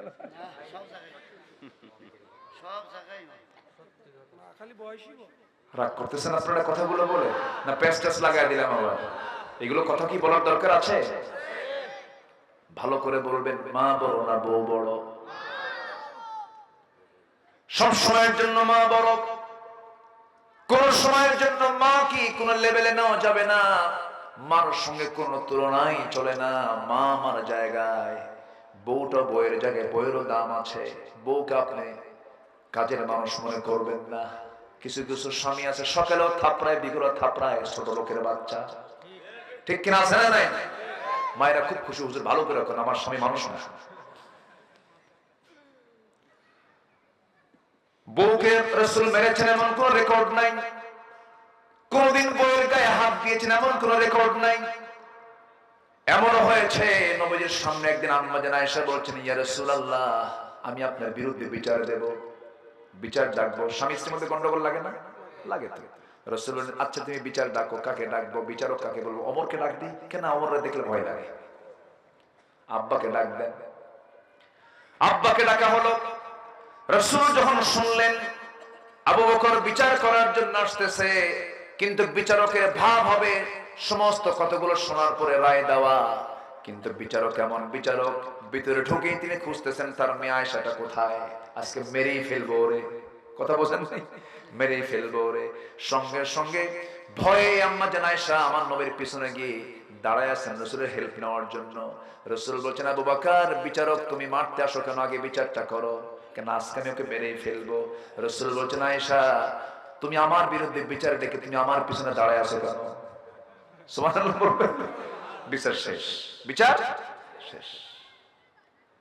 নবীজি ম্যানেজ করতেন, নবীজি গন্ডগোল লাগাতেন না। মেয়েরা একটু কথা বেশি বলে, মেয়েরা একটু ঘন ঘন কথা বলে, এটা পুরুষের মাথায় থাকতে হবে। মেয়েরা কথা বলবে সারাদিনে 5000 শব্দ, আর পুরুষরা কথা বলে দিনে 2000 শব্দ। কয় হাজার বেশি? 3000। কয় হাজার বেশি? মাথায় রাখতে হবে। বেগুন কিনছেন, বেগুন কেনার পরে যদি বর্ষাকালের বেগুনে পোকা কম হয় না বেশি হয়? বেশি হয়। বর্ষাকালের বেগুন কিনে নিয়ে বাড়িতে গেছেন, পচা বেগুন, পোকার ভিতরে টের পান নাই। বটিতে কুটতে নিয়ে যদি একবার পোকা বের হয়, বেগুনের তফসির হবে 3 ঘন্টা একটানা। ঠিক আছে? আল্লাহ তাআলা মেয়েদেরকে এরকম করে বানাইছে। মেয়েরা কথা বলে কেন বেশি? সন্তান লালন পালন করতে গেলে কথা বলার কম প্রয়োজন হয় না বেশি হয়? বড় কম হয় না বেশি হয়? এক কথা একবার বলতে হয় না, বারবার বলতে হয়। সন্তানকে কোলে নিয়ে বলে, আব্বা থামো, আব্বা থামো, ও ময়না, ও সোনা, ও আত্মা সোনা খায়। আবার বলে, আবার থামো, বারবার বারবার করে বলে। এই দায়িত্ব যদি কোনো বাপকে দেওয়া হয়, হয়তো বলবে একবার, বাবা থাম, থাম বাবা থাম। ঠিক আছে? কি কথা কি বুঝতেছেন আপনারা? আল্লাহ তাআলা এই জন্য মেয়েদের কথার পরিমাণ কমায় দিয়েছেন না বাড়ায় দিয়েছেন? বাড়ায় দিয়েছেন। আল্লাহ। তাহলে মেয়েদের কথা বলার দরকার আছে না নাই বলেন? আছে। ওরা কথা বেশি বলুক, আপনি শুনে যাবেন, আপনি শুনবেন, আপনি ধৈর্য ধরবেন, পরিবারটা জান্নাতের টুকরা হয়ে যাবে। জোরে বলে সুবহানাল্লাহ। মায়ের সঙ্গে বইয়ের গন্ডগোল লাগে না? আস্তে করে লাগে কিনা বলেন? এখন কিন্তু আমার মায়েরা খুব মনোযোগ দিয়ে শুনতেছে, দেখতে হুজুর কোন দিকে যায়। মায়ের সঙ্গে শাশুড়ির গন্ডগোল, কি বলে, মায়ের সঙ্গে বইয়ের গন্ডগোল, ছেলে বইয়ের গন্ডগোল লেগে থাকে। এই বিষয়টা বিশেষ করে সন্তানকে মাথায় রাখতে হবে। মার গুরুত্ব বুঝতে হবে, স্ত্রীর গুরুত্ব বুঝতে হবে, দুইজনকে দুই রকম বুঝ দিতে হবে। বউকে বলতে হবে, শোনো আমার বউ, মা তো বুড়াই হয়ে গেছে, বাঁচবে আর কয়দিন, একটু না ধৈর্য ধরো। আমি তোমার প্রিয় স্বামী, আমার মতো আমি তোমার স্বামী, আমাকে আমার মা পেটে ধারণ করেছেন, সুন্দর করে মায়া সুন্দর করে মায়া দয়া শেখায় তাকে বুঝাবেন, সুন্দর করে বলবেন আপনি। আবার মাকে বলবেন, মা আমি তোমাকে ডাকছি কখন মা বলে বলো। তোমার মা থেকে, তোমার মা তোমার পেট থেকে জন্ম নিয়ে কি আমি তোমাকে না মা ডাকছি নাকি না? তুমি আমার মুখে মা ডাকটা শুনছো কয়দিন পর বলো বাবা তুই কথাই বলতি না, 2.5 বছর পার হয়ে গেছে, এরপরে তুই আম্মা ডাকছিস। ও মা আমি তোমার পেট থেকে জন্ম নিলাম, আমার এই দুনিয়াতে আসার পরে তুমি এত যত্ন করেছো, 2.5 বছর টানা সেবা করার পরে, যত্ন করার পর আমার মুখ থেকে একটা ডাক শুনেছ মা। কিন্তু আমার এই বউটা অন্য বাড়ি থেকে বাপ মা ছেড়ে সবকিছু ছেড়ে সে চলে আসছে আমার বাড়িতে। আজকে সেই দেখেই প্রথম দিন থেকে তোমাকে ডাক দিয়েছে মা। মা তুমি খুশি হও না কেন? বুঝায়া বলবেন, সব ঠান্ডা হয়ে যাবে। বলেন আলহামদুলিল্লাহ। ওয়াজের দরকার আছে না নাই? বলেন বাড়িতে ওয়াজের দরকার আছে না নাই? ওয়াজ না দেখলে পিটাবেন, কাম হবে না, বুঝাতে হবে। জোরে বলি ইনশাআল্লাহ, জোরে বলি ইনশাআল্লাহ। কোন মা বাবার সঙ্গে খারাপ আচরণ করা যাবে? আলকামার মাকে রাসূল বললেন, আলকামার মা আপনার ছেলে তো মারা যাচ্ছে, অসুস্থ সে, আপনি কি রাগ করছেন? হ্যাঁ আমি রাগ করছি। কেন? আমার চাইতে বইয়ের কথা বেশি শুনে। নবীজি কিচ্ছু বললেন না। নবীজি বললেন, আলকামার মা আমার সে সাহাবী, আমি তার পক্ষ থেকে আপনার কাছ থেকে মাফ চেয়ে নিচ্ছি, আপনি তাকে মাফ করে দেন। কিন্তু মা বলতেছেন, ইয়া রাসূলুল্লাহি আমি খুব রাগ করেছি, আমি তাকে মাফ করব না। রাসূল বেশি কিছু বললেন না, কারণ বেশি কিছু বললে যদি আরো কড়া কথা বলে ফেলে দেয়, কারণ মায়ের মুখের কথা হলো আইন। মায়ের মুখের কথা কি? আইন, চূড়ান্ত হয়ে যায়। আমার নবীজি কিছুই বললেন না, শুধু বললেন ওই আলকামার মার সামনে বলেন, সাহাবীরা জ্বালানি সংগ্রহ করো, আগুন সংগ্রহ করো, অবাধ্য সন্তানকে আগুনে জ্বালিয়ে ভস্ম করে দেব। সঙ্গে সঙ্গে আলকামার মার চক্ষু বেয়ে টপ টপ করে পানি পড়ছে আর বলছে, ইয়া রাসূলুল্লাহ আপনি কার সন্তানকে আগুনে জ্বালাবেন? অবাধ্য সন্তানকে। হুজুর 10টা মাস পেটে ধারণ করেছি, কত কষ্ট করেছি, দুধ পান করাইছি, আমার সন্তান যত বেয়াদবি করেছে সমস্ত বেয়াদবি আমি তাকে মাফ করে দিলাম। আলকামার জবান থেকে বের হয়ে গেছে, আশহাদু আল্লা ইলাহা ইল্লাল্লাহু ওয়াহদাহু লা শারীকা লাহু ওয়া আশহাদু আন্না মুহাম্মাদান আবদুহু ওয়া রাসূলুহু। আমার ভাইরা, বড় বড় গুনাহগুলো করা যাবে না। গুনাহ করলে পরে আমি জাহান্নামের বাসিন্দা হয়ে যাব, চিরকাল সেই জায়গায় থাকতে হবে। এবার আল্লাহ তাআলা 2 নম্বর আয়াতে আসি। 2 নম্বর আয়াতে আল্লাহ তাআলা কি বলছেন? কষ্ট পাচ্ছেন? না। আল্লাহ তাআলা বলছেন, ওয়াল্লাযীনা আমানু ওয়া আমিলুস সালিহাত উলাইকা আসহাবুল জান্নাহ হুম ফিহা খালিদুন। আল্লাহর কথাগুলো কত সুন্দর। যেখানে ভয়ঙ্কর কথা বলেছেন সেখানে আশার কথা বলেছেন। কিছুক্ষণ আগে কি ভয়ের কথা বললেন, এবার বলছেন বান্দা শোন, তোর মা তোকে যতটুকু ভালোবাসে, তোর বাপ তোকে যতটুকু ভালোবাসে, তোর স্ত্রী তোকে যতটুকু ভালোবাসে, আমি তার চাইতে লক্ষ লক্ষ কোটি কোটি গুণ বেশি ভালোবাসি। বান্দা তুই আমার দিকে আগে আসবি 1 হাত, আমি তোর দিকে আগে আসবো 10 হাত। তুই আমার দিকে হেঁটে হেঁটে আসবি, আমি তোর দিকে দৌড়া দৌড়া যাব। আমি তোকে জান্নাত দেওয়ার জন্য আমি অস্থির হয়ে যাব। ও বান্দা তুই আমার কাছে সম্মানজনক সেজদা দিয়ে দে, আমাকে সম্মান দে, আমাকে সেজদা দে, আমি তোর তামাম জিন্দেগীর সমস্ত গুনাহগুলো মাফ করে দেব। জোরে বলুন সুবহানাল্লাহ। সবার আগে আমরা সন্তুষ্ট করব কাকে? আসতে বলবেন না কাকে? নামাজ না পড়া, নামাজ না পড়ে 5 ওয়াক্ত সবাইকে নামাজ পড়তে রাজি আছেন নাকি? নামাজ মূলত কয় ওয়াক্ত বলেন? একটু হাত তুলে দেখান তো কারা কারা পড়তে চান নামাজ। জোরে বলি ইয়া আল্লাহ, আমাদেরকে 5 ওয়াক্ত সালাত আদায় করা তৌফিক তুমি আল্লাহ দিয়ে দাও। জোরে বলি আমিন, আরো জোরে আমিন, আরো জোরে আমিন। হাত নামান। এই গ্রামের নাম কি? খালকুলার। এই গ্রামকে আমরা দেখতে চাই। আগামী 1 বছর টার্গেট করবেন যুব সমাজ। আগামী 1 বছর এই গ্রামকে আমরা দেখতে চাই বেনামাজি মুক্ত একটি গ্রাম। আমিন। জোরে বলি ইনশাআল্লাহ, আর জোরে বলি ইনশাআল্লাহ। এই যে ওঠে কেন? এই যে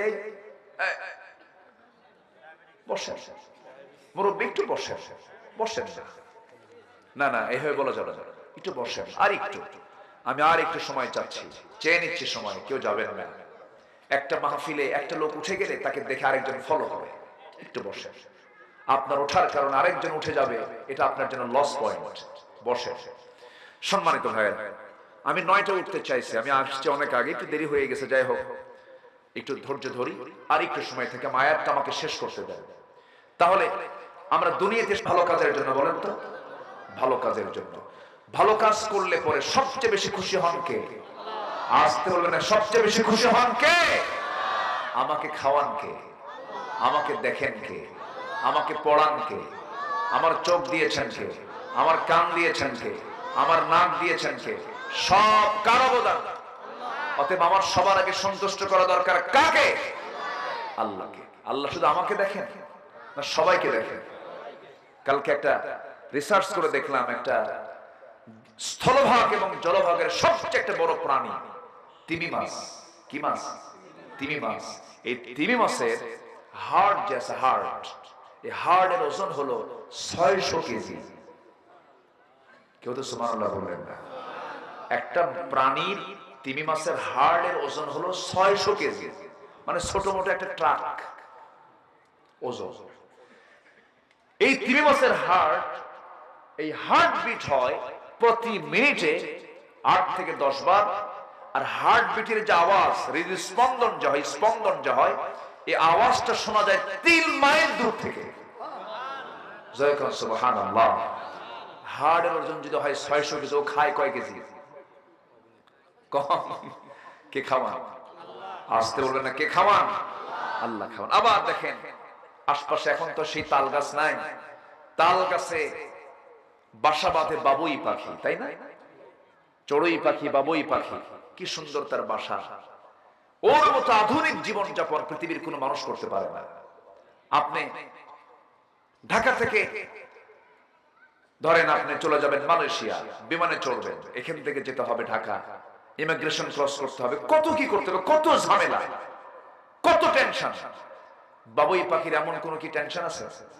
বাবুই পাখি ওর বাসার সামনেই হচ্ছে তার মানে ল্যান্ডিং, তার বিমানটা এখানে ল্যান্ড করে, আবার এখান থেকে সে উঠায়। তার লাইফ স্টাইলটা কত উন্নত। সে থাকে একদম গাছের উপরে, সিডর, আইলা, বুলবুল, নার্গিস, ফণি, ঝড়, সাপটা, আমার আপনার বাড়ি সব শেষ। তাল গাছও ঠিক, বাবুই গাছও, বাবুই পাখিও ঠিক। যেরকম সুবহানাল্লাহ, কি সুন্দর তার তার বাসার ডিজাইন গুলো। কি পৃথিবীর কোন আর্কিটেক্ট, ইঞ্জিনিয়ার, পৃথিবীর কোন সিভিল ইঞ্জিনিয়ার ওই রকম করে বাবুই পাখির একটা বাসা বানাতে পারবে? পারবে না। অথচ বাবুই পাখির মাথার ওজন কয় কেজি? কোন কেজি আছে? বাবুই পাখির মাথার ওজন তো ওর মধ্যে মানে চুল আছে, চামড়া আছে, অনেক কিছু। ওর মধ্যে যে ব্রেনটা, যে মগজ, এই মগজ হবে বড় একটা মোটর দানার মতো, একটা মোটর দানার মতো। এই ছোট্ট ব্রেনের ভিতরে কি সুন্দর করে সে বাসা বানালো, কি সুন্দর করে যখন সে বাইরে বের হবে, সে যখন তার বিমানটা চালু করবে, তার মেশিনের ব্রেনের ভিতরে একটা মানে কি বলে একটা ফাংশন সে অন করে, দুই দিকের পাখাটা অন করে বিশাল একটা সফরে বের হলো। কোথায় কোন খাবারগুলো আছে, খাবারগুলো নেয় আর মুখ থেকে বলে লা ইলাহা লা ইলাহা ইল্লাল্লাহ। কে দেখে? সব প্রাণী জিকির করে কার? আর মানুষ জিকির করে কার? নেতা। জিকির করে কার? নামাজ নাই, কালাম নাই, কিচ্ছু নাই, ও একদম সারাদিন ধরে পড়ে আছে। এগুলো করার সময় নেই আমাদের। সবার আগে আমরা সন্তুষ্ট করব কাকে বলেন? আল্লাহকে আমরা সন্তুষ্ট করব। দুনিয়া থেকে আমি আপনি বিদায় হয়ে যাব, আমার আপনার জন্য সবার চেয়ে সবচেয়ে আমার প্রিয়জন হবেন আমার আল্লাহ তাআলা। নাম্বার 2 হলেন মুহাম্মদ সাল্লাল্লাহু আলাইহি ওয়াসাল্লাম। আমি যদি ঈমান টানতে পারি, ঈমান টানতে হবে কার উপরে? আমার দেশে বহু লোকের নামই আছে ঈমান আলী, নামাজ পড়ে না। নাম হলো রমজান আলী, রমজান মাসে দুপুরবেলা ভাত খায়, আছে না? নাম হলো হিম্মত আলী, সাইকেলের চাকা বাস সিট হয়ে পড়ে। নাম হলো বাদশাহ মিয়া, ভিক্ষা করে। কি করে? ভিক্ষা করে। নাম হলো আতর আলী, গোটা গায়ে গাজার গন্ধ। গোটা গায়ে কিসের গন্ধ? গাজার গন্ধ। আমার ভাইয়েরা, আমার বন্ধুগণ, বাপ মুজাহিদুল ইসলাম, দাদা শহীদুল ইসলাম, নিজের শরীফুল ইসলাম, তিন ইসলাম থাকার পরেও নামাজ নাই। আছে না নাই? ইমানটা আমরা ভালো করে আনবো। জোরে বলি ইনশাআল্লাহ। আমার জীবনের চাইতে বেশি প্রিয় মনে করব দ্বিতীয় মুহাব্বত যার উপর হবে তিনি হচ্ছেন মুহাম্মদ সাল্লাল্লাহু আলাইহি ওয়াসাল্লাম। বুকটা ফেটে যায় আমার দেশে এই বিগত 15-20 বছরে রাসূলকে যে গালি দেওয়া হয়েছে, পৃথিবীর অন্য কোন দেশে এত গালি দেওয়া হয়নি। এখনো চলছে, আছে না নাই? আমার মনে হয় কি জানেন, একটু কান লেগে কথাটা শুনবেন। আমার যতটুকু ভাঙ্গাচোরা গবেষণা,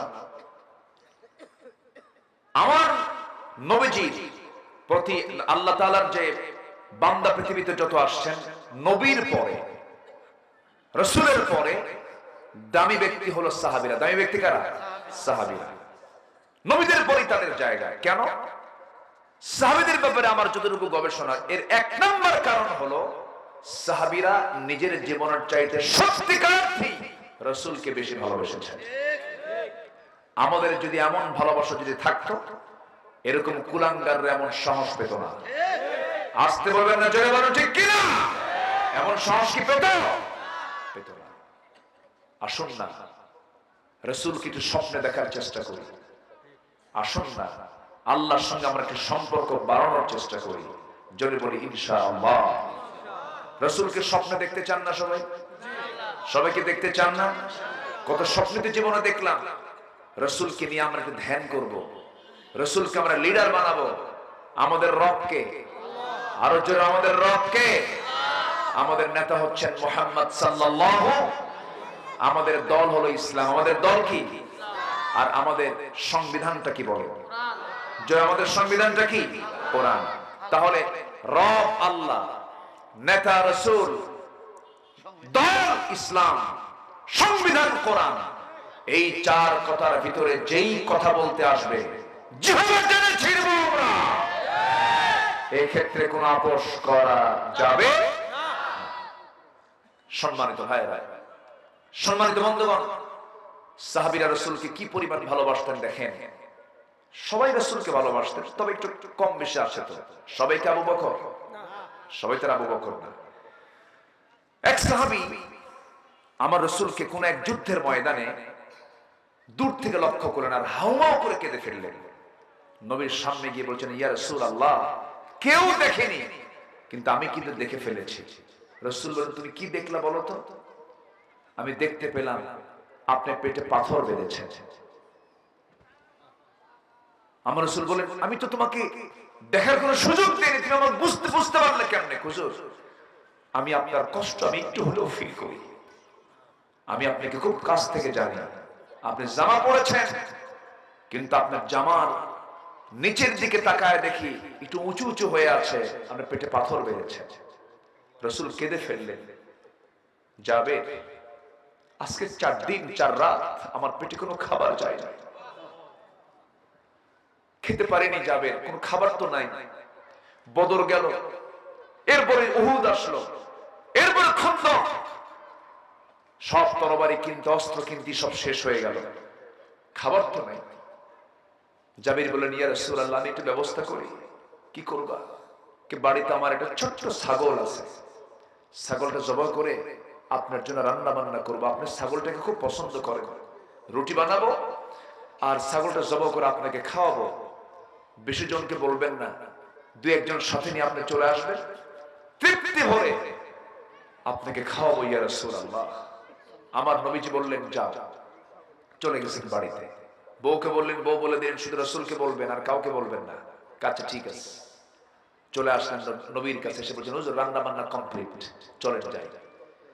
আমার নবীজি এই কথা শোনা মাত্রই বলছেন, যাবেন।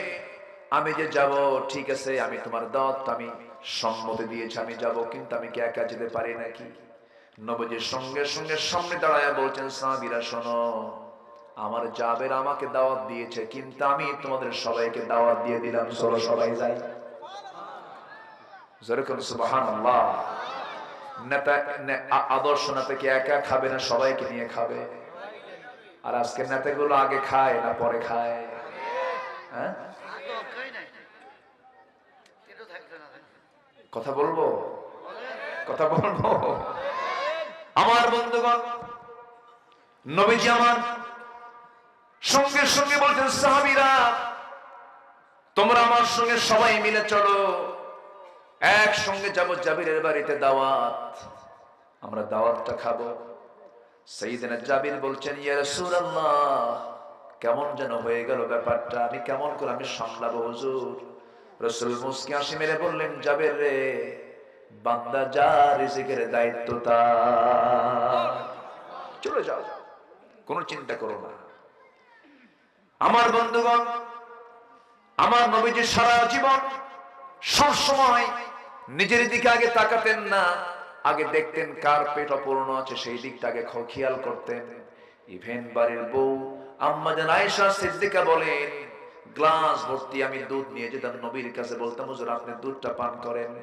নবীজি আমার দিকে ঠেলে দিয়ে বলতেন, আয়েশা তুমি আগে পান করো, পান শেষে আমাকে দিবা। আম্মা জান আয়েশা বলেন, আমি রাসূলকে কোনদিন আগে খাওয়াতে পারি নাই, রাসূল আমাকে উল্টা আগে খাওয়া দিয়ে এরপর তিনি বাকি অবশিষ্টটা খেয়ে নিয়েছেন। রাসূলকে আমি সহজে আগে সালাম দিতে পারিনি, তিনি আগে আমাকে সালাম দিয়েছেন। নবীজি সবার জন্য আগে সবকিছু ম্যানেজমেন্ট করে এরপর নিজের জন্য চিন্তা করেছেন। সেই নবীজি বলছেন, ওরে জাবের তুমি চলে যাও, আল্লাহ ফয়সালা করবেন। বাড়ি থেকে বউকে বলছেন, বউ কাম তো সারা, 6 কেজি ছাগল দাওয়াত দিচ্ছে 600 সাহাবী। সুবহানাল্লাহ বলুন। কিন্তু আল্লাহ পারবেন না? পারবেন। আল্লাহ পারবেন না? পারেন কিনা আল্লাহ বলেন, পারেন কিনা? আমার নবীজি সাইয়েদনা জাবির কি বলেন, জাবির বান্দা যা রিজিকের দায়িত্ব তার। এই কথা গিয়ে যখন এই জাবির যখন তার বউয়ের সামনে গিয়ে বলছেন, বউ কি করা যায়, রান্না বান্না করেছো, কোনো তো উপায় নাই। এবার সাইয়েদনা জাবিরের বউটা বলতেছে, ইয়া হে আমার স্বামী, আপনি চিন্তা করেন কেন, যে বাড়িতে মেহমান আসে বেশি সেই বাড়িতে বরকত বেশি। যেরকম সুবহানাল্লাহ। কিছু কিছু বাড়ির বউরা আছে, মেহমান দেখলে ওদের গা জ্বলে, আছে না? আছে না? বলেন, মেহমান আছে যে ঘরে বরকত আছে সেই ঘরে। মেহমান নিয়ে খাবেন, বরকত ফুরাবে না, চাউল ফুরবে না, বাজার ফুরবে না। যে বাড়িতে মেহমান বেশি সেই বাড়িতে আল্লাহ তাআলার এক্সট্রা রহমত থাকে বেশি। সাইয়েদনা ইব্রাহিম আলাইহিস সালাম কখনো মেহমান ছাড়া খেতেন না, রাসূল কখনো মেহমান ছাড়া খেতেন না। একজন সাহাবী গরীব মানুষ, বাড়িতে 3 মাস বাজার নাই। কয় মাস বাজার নাই বলেন? 3 মাস বাজার নাই। 3 মাসের বাজার ছাড়া একটা পরিবার, বউ 3 মাসের মাথায় বলছে, আমার স্বামী তালহা 3 মাস যাবত বাজার নাই, কোন অভিযোগ আপনাকে দিচ্ছি না, কিন্তু আপনার কাছ থেকে দিনে দিনে কিছু কয়েন জমা করে করে, এই যে এতগুলো কয়েন জমা করেছি, পয়সা জমা করেছি, আজকে একটু বাজারে যান, তৃপ্তি মতো বাজার করে আনবেন, তৃপ্তি মতো আজকে আমরা খাবো বাচ্চাদেরকে নিয়ে, আপনি একটু বাজার করে আসেন। বাজারের উদ্দেশ্যে বের হয়েছেন, আজান দিয়ে ফেলছে। এখন বলেন বাজার আগে না নামাজ আগে? নামাজে ঢুকে পড়েছেন, নবীজির ওয়াজ শুরু হয়ে গেছে, আসর হলো, মাগরিব হলো, বাজার করা হলো না, ইশার নামাজ শেষান্তে নবীজি বের হয়ে আসবেন। রাসূল বলেন, তালহা এইদিকে আসো, বেশ কিছু মেহমান ছিল, সবাইকে ভাগাভাগি করে দিয়ে দিয়েছি, একটা মেহমান বেঁচে গেছে, তুমি একে মেহমান হিসেবে নিয়ে যাও বাড়িতে। ওইদিকে কি নাই? বাজার নাই। সাইয়েদনা তালহা কিছুই বললেন না, মেহমানকে সাথে নিয়ে ফাঁকা ব্যাগ নিয়ে, বাজারও করা হয় নাই, এসার পর দরজার কাছে গিয়ে বউকে ডাক দিয়ে বলছে, বউ দরজা খোলো। দরজা খোলা মাত্র সালামটা দিলেন, সালাম দিয়ে বলছেন, বউ আমার এই যে ব্যাগ, বাজার করার সময় হয় নাই, সাথে মেহমানকে নিয়ে এসেছে, এখন কি করা যায়, বড় তো বিপদে পড়ে গেলাম। বউ বলতেছে, আমার স্বামী চিন্তা করেন কেন, বান্দা যার রিজিকের দায়িত্ব তার। মেহমান যখন এসেছে সে রিজিকটা সাথে নিয়ে আসছে, কোনো চিন্তা করবেন না। যেরকম সুবহানাল্লাহ। এমন বউ তো বাংলার ঘরে ঘরে। আমার আপনার বউ হলে কি হতো? 3 মাস বাজার নেই, আবার মেহমান নিয়ে গেছে, কি হতো বলেন? ঝাঁটা না, না আছে ভালো কিছু আছে। ওই সাহাবী কি করলেন, বলছেন আমার স্ত্রী এখন কি করা যায়। স্ত্রী বলছেন স্বামী আমার কোন টেনশন করবেন না, ওই যে একটা তুষের বস্তা দেখা যায়, তুষের বস্তা একটু মাটিতে নেমে দেন। তুষের বস্তা মাটিতে নেমে দেওয়া হলো। চালনা দিয়ে চালতে চালতে চালতে চালতে মোটে কিছু জবের খুদ বের হলো। সেই খুদটাকে পিষদানি থেকে পিষে পিষে এটাকে আটা করা হলো, খামির করা হলো। মোটে 2টা রুটি প্রস্তুত হয়ে গেল। কত কষ্ট করে করে 2টা রুটি তারা বানিয়েছে। বানিয়ে দিয়ে স্বামীকে বলছে স্বামী আমার এই 2টা রুটি নিয়ে মেহমানের সামনে দিয়ে বসবা না, চট করে চলে আসবা। তুমি যখন চলে আসবি আমার ঘরে ঢোকার সঙ্গে সঙ্গে লাইটটা বন্ধ করে দেব, বুঝাই দেব আমরা খাবার খেয়ে নিয়েছি। তুমি যদি ওখানে বসে থাকো তোমার জন্য একটা রুটি বরাদ্দ হয়ে যাবে, তোমাকেও খেতে হবে, মেহমানের পেটটা ভরবে না। গোটা রাত না খেয়ে মেহমানকে কষ্ট করে মোটে 2টা রুটি দিয়েছেন, যতটুকু পারছেন তাদের সাধ্যে কুলাইছে। ফজর নামাজ পড়তে গেছেন তালহা মেহমানকে সাথে নিয়ে। নামাজ শেষ, সবাই চলে যাচ্ছে, পিছন থেকে রাসূল বলছেন তালহা রে এইদিকে আসো। তালহা বলছেন ইয়া রাসূলুল্লাহ মনে হয় ফেরেশতা আপনাকে খবর দিয়েছে আমি মেহমানকে সম্মান করতে পারিনি। হুজুর আপনি আমাকে মাফ করে দিয়েন, আপনার দেওয়া মেহমানকে আমি যথোপযুক্ত কোনো সম্মান করতে পারিনি, আপনি আমাকে মাফ করে দিন। রাসূল বলছেন তালহা উল্টা কথা বলো কেন? গত রাত্রে তুমি এবং তোমার বউ যে পরিমাণ মেহমানদারি করেছো আর শাজিম খুশি হয়ে গেছে। জোরে কান সুবহানাল্লাহ। আমার বন্ধুগণ, আমার ভাইয়েরা, বলছিলাম জাবেরের কথা, অনেক লম্বা লম্বা কথা ছিল, সময় তো ধীরে ধীরে শেষের দিকে আস্তে আস্তে চলে যাচ্ছি। একটু মনোযোগ দিয়ে কথাগুলো শুনবেন। ইসলাম মানলে পরে সব জায়গায় শান্তি আছে না নাই বলেন? আসতে বলবেন না আছে না নাই? এই প্রেক্ষাপট যখন চলে আসছে দেখেন সাহাবীরা রাসূলকে কি পরিমাণ ভালোবেসেছেন, কি পরিমাণ উদারতা দেখিয়েছেন। আমার নবীজি বলছেন যাবে চিন্তা করো না, তোমার মেহমানদারি আল্লাহ পাক করায় দিবেন। জোরে কোন সুবহানাল্লাহ। আমার নবীজি একদিন জাবিরকে সাথে করে নিয়ে বাইরে থেকে মদিনার দিকে আসতেছিলেন।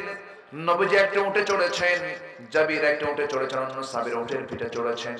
সবার উটগুলো জোরে জোরে যাচ্ছে, জাবিরের উটটা বুড়া হওয়ার কারণে আস্তে আস্তে যায়। তিনি বলছেন ইয়া রাসূলুল্লাহ আমি আপনাকে খুব ভালোবাসি, আমার বুড়া উটের জন্য একটু দোয়া করেন তো, আমার উটটা যেন একটু জোরে সরে যায়। আমার নবীজি মুস্কি হাসি মেরে লাঠি দিয়ে একটা গুতা মারলেন উটের গায়ে, এমন দৌড় মারল সবাইকে হারায় দিয়া সবার আগে জাবির মদিনায় চলে গেছে। জোরে কান সুবহানাল্লাহ। আমার নবীজি বলেন যাবে তোমার উট তো এখন তাজা হয়ে গেছে, উটটা বেচবা নাকি আমার কাছে? হুজুর আপনি যদি নিতে চান আমি বিক্রি করব। আমার রাসূল বলেন ঠিক আছে দাও। টাকা দিলেন, উটের লাগাম দাঁতের মধ্যে নিলেন। এরপরে বলছেন জাবের তুমি আমাকে এত ভালোবাসো, আমি কি উট তোমার কাছ থেকে নিতে পারি নাকি? টাকাও দিলাম, উট আমি তোমাকে দিয়ে দিলাম। বাবার ঋণ, জাবিরের বাবার ঋণ।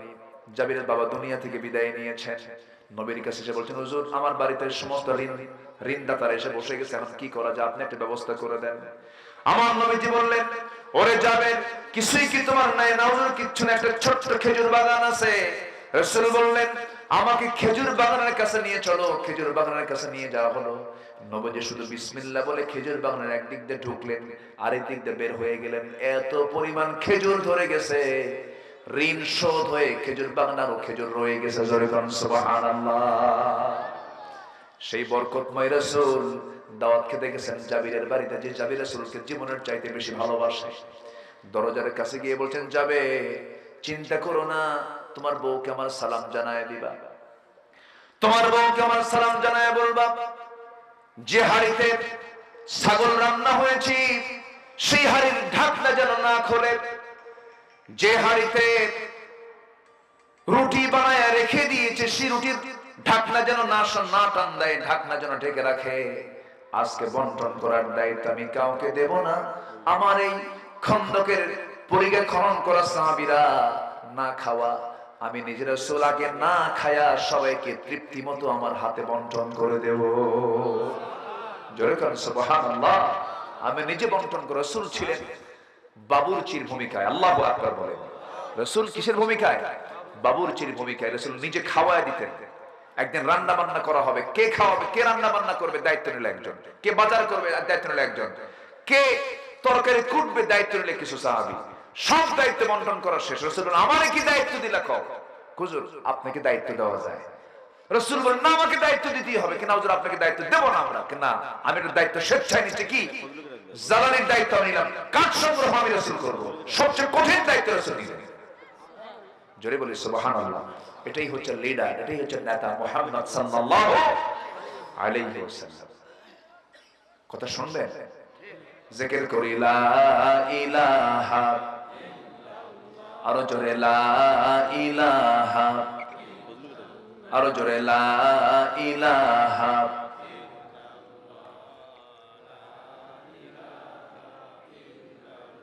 আরো জোরে লা ইলাহা,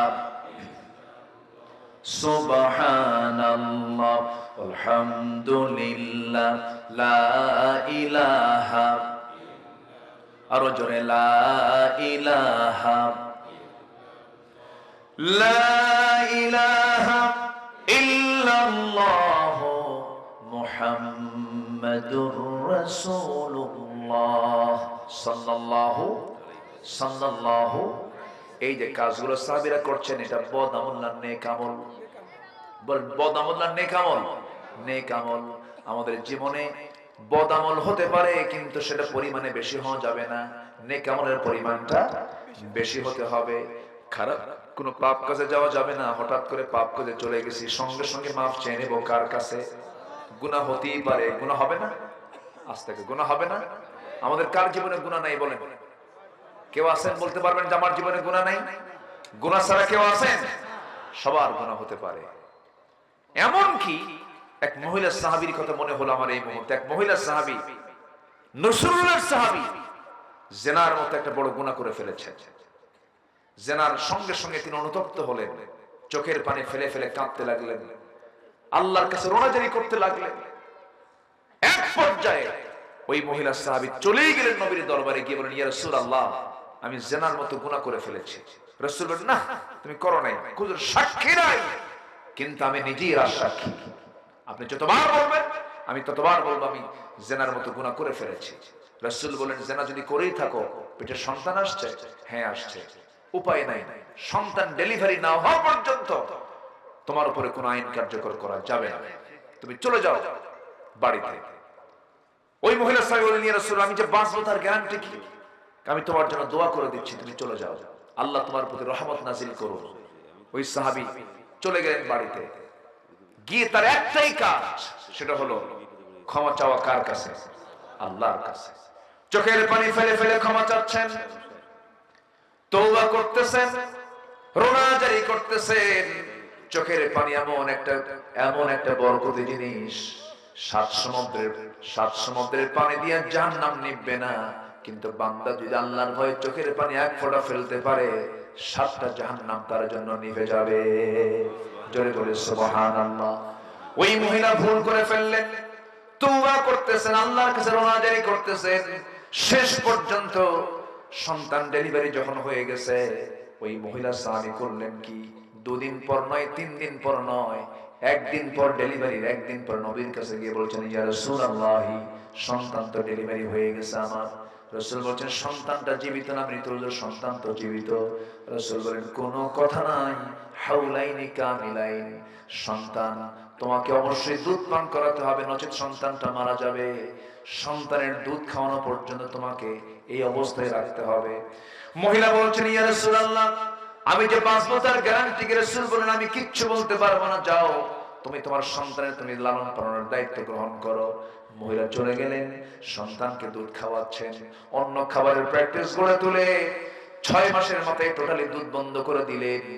আমার বন্ধুগণ, রাসূলের সামনে একজন আসামি এসে সমস্ত দোষ স্বীকার করতেছে, তাকে রাখার জন্য জেলখানারও প্রয়োজন হলো না, তাকে ধরার জন্য পুলিশও লাগলো না। ওই বান্দাগুলো একমাত্র ভয় করেছেন কাকে? একটা আদর্শ নাগরিক তৈরি করার জন্য নাগরিককে সবার আগে ভয় ঢুকায় দিতে হবে। কার ভয়? রবের ভয় না রবের ভয়? প্রশাসনের ভয় না আল্লাহর ভয়? আল্লাহর ভয়। আমার ভাইয়েরা, শেষ পর্যন্ত কি হলো? সন্তান 6 মাসের মাথায় নবীর সামনে নিয়ে আসলেন।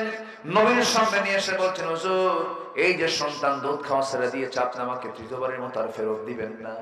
নবীজি কেঁদে কেঁদে বলছেন, ও সাহাবীরা, এই মহিলাকে নিয়ে যাও, সন্তান আমার হাতে তুলে দাও। আমার নবীজি সন্তানটা হাতের মধ্যে উঠায় নিলেন।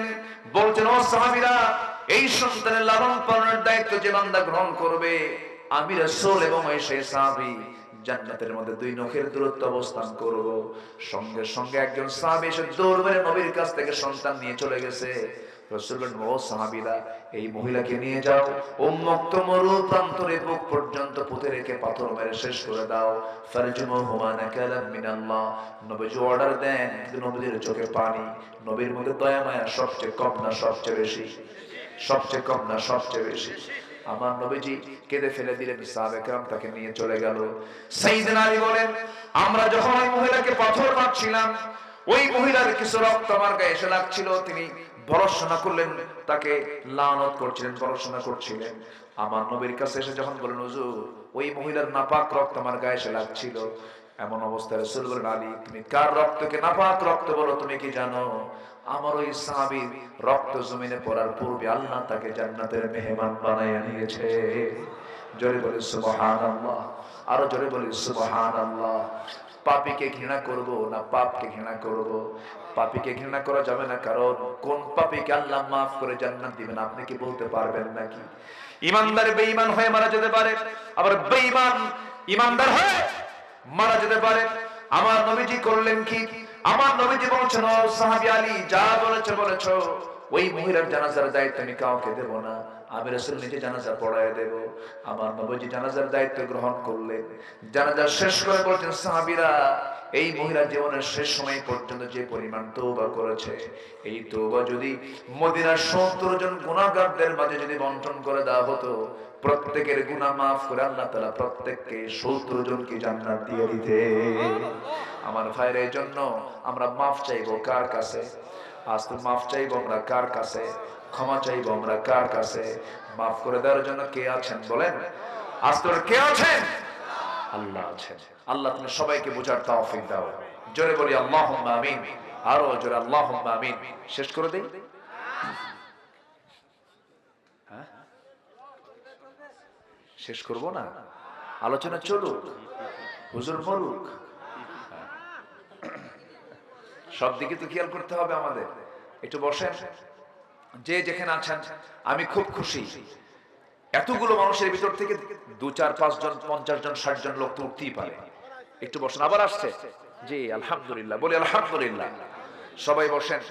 তো জাবিরের বাড়ির কিন্তু দাওয়াতটা শেষ হয়নি, কিন্তু শেষ হয়েছে কি? শেষ তো হয়নি। তাহলে আমি শেষ করে দেই। এইদিকে চূড়ান্ত সময় 12টা বেজে যাচ্ছে, সব দিকে আমরা খেয়াল করি। ফজর আছে না নাই বলেন? আমরা খালকুলার গ্রামকে কি মুক্ত দেখতে চাই? বেনামাজি মুক্ত। এই যুব সমাজ যারা আছেন, যুব সমাজ, বেনামাজি মুক্ত করতে গেলে যুব সমাজ কি বেনামাজি হওয়া যাবে না? নামাজি হতে হবে। যে সরিষাতে ভূত তাড়াবেন, সরিষার মধ্যে যদি ভূত থাকে তাহলে কি হবে? হবে না। যুবকরা সবাই নামাজি হবে। জোরে বলে ইনশাআল্লাহ। আল্লাহ কবুল করুক। তাদের একটা টিম থাকবে, যে টিম দাওয়াতের কাজ করবে, দাওয়াতের টিম থাকবে। তারা তালিকা করবে এই গ্রামে কোন কোন মানুষের উপরে নামাজ ফরজ, মসজিদে যাওয়া দরকার, তাদের তালিকা করে পর্যায়ক্রমে দাওয়াতের মধ্য দিয়ে তারা মসজিদে নিয়ে আসবে। জোরে বলি ইনশাআল্লাহ। এমন একটা টিম গঠন করার তৌফিক তাদেরকে দান করুন। জোরে বলি আল্লাহুম্মা আমিন। মাহফিল পরবর্তী এই কাজটা আপনারা করবেন, এটা লিস্ট করে রাখবেন। এই মাহফিল পরবর্তী এই কাজটা করবেন, যে হুজুর এই কাজটা করার জন্য মাহফিল বলে গেছে। দেখবেন মসজিদটা ভরে গেছে মুসল্লি দিয়া, গ্রামটা শান্তিময় হয়ে গেছে। বলি আলহামদুলিল্লাহ। আল্লাহ কবুল করুন। আমি সবার কাছে একটু আরজ রাখবো, কবরস্থানের মাহফিল না, মসজিদ কবরস্থান সব মিলেই আলহামদুলিল্লাহ তারা এত সুন্দর আয়োজন করেছে, চতুর্দিক থেকে ঢেকে ফেলেছে। উঠবেন না কেউ, যদি না দেন আপত্তি নেই, কিন্তু দোয়া থেকে কেউ মাহরুম হব না। কবরস্থানের মাহফিল মানে কি কবরবাসীর জন্য দোয়া করা লাগবে না? আসছেন, আমরা দোয়া করবো। আমি অন্যের জন্য দোয়া করবো, আমার জন্য অন্য দোয়া করবে। আপনি দোয়া করবেন না, আপনি দোয়া পাবেন না। এই জন্য দোয়াটা আমাদের করা জরুরি। সবাই বসেন, সবাই বসেন, কোনো সমস্যা নাই। আমরা অল্প সময়ের মধ্যে দোয়ার দিকে যাব। তো ভিতরে কি চাদর দেওয়া হয়েছিল? চাদর দেওয়া হয়েছিল? চাদর দেওয়া হয়নি। এটা চাদরটা দিয়ে দেন, ব্যাগ দিয়ে দেন না, একটু ব্যাগ দিয়ে দেন। ব্যাগ যাচ্ছে, যে যা পারি আমরা কম বেশি যে যা পারবো আমরা দিয়ে দেবো ইনশাআল্লাহ। চাদর যাচ্ছে, ব্যাগ যাচ্ছে, কেউ উঠবেন না দয়া করে। আপনার যাওয়া আল্লাহ তাআলা নিরাপদ করে দেবেন ইনশাআল্লাহ। আমরা দোয়ার মধ্যে দিয়ে আমরা একসঙ্গে বিদায় নেব। আমিও যাব, আমি তো সবচেয়ে বেশি দূরে যাব, আপনি যাবেন হয়তো 10, 15, 20, 25 মাইল দূরে, আমি যাব আরো বহু দূর। সবাই বসুন, জিকির করে সুবহানাল্লাহ আলহামদুলিল্লাহ লা ইলাহা, আরো জোরে লা ইলাহা।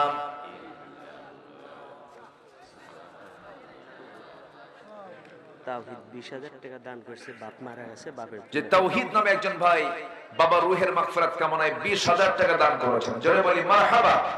আল্লাহ কবুল করো, নেক নিয়ত মঞ্জুর করো, আব্বা আম্মাকে মাফ করো। জোরে বলি আমিন।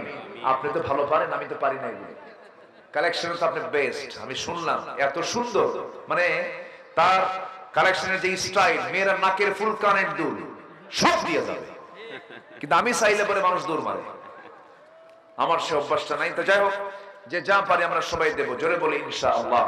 আর কে আছেন দিল থেকে আমরা দেওয়ার চেষ্টা করব। জিকির করেন সুবহানাল্লাহ আলহামদুলিল্লাহ,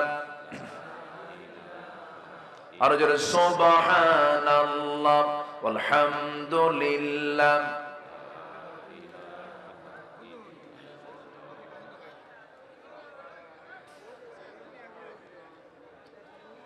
ধৈর্য ধারণ করার শক্তি দাও গো মেহেরবান আমায়, দাও গো মেহেরবান। ধৈর্য ধারণ করার শক্তি দাও গো মেহেরবান আমায়, দাও গো মেহেরবান। বুকের ভেতর ব্যথার নদী বইছে বইছে অবিরাম, বইছে বইছে অবিরাম। ধৈর্য ধারণ করার শক্তি দাও গো মেহেরবান আমায়, দাও গো মেহেরবান। ধৈর্য ধারণ করার শক্তি দাও গো মেহেরবান আমায়, দাও গো মেহেরবান। আধার আমার আলো দিয়ে কানাই কানাই দাও ভরিয়ে, আধার আমার আলো দিয়ে কানাই কানাই দাও ভরিয়ে। অন্তর জোড়ে দাও গো প্রভু, অন্তর জোড়ে দাও গো প্রভু।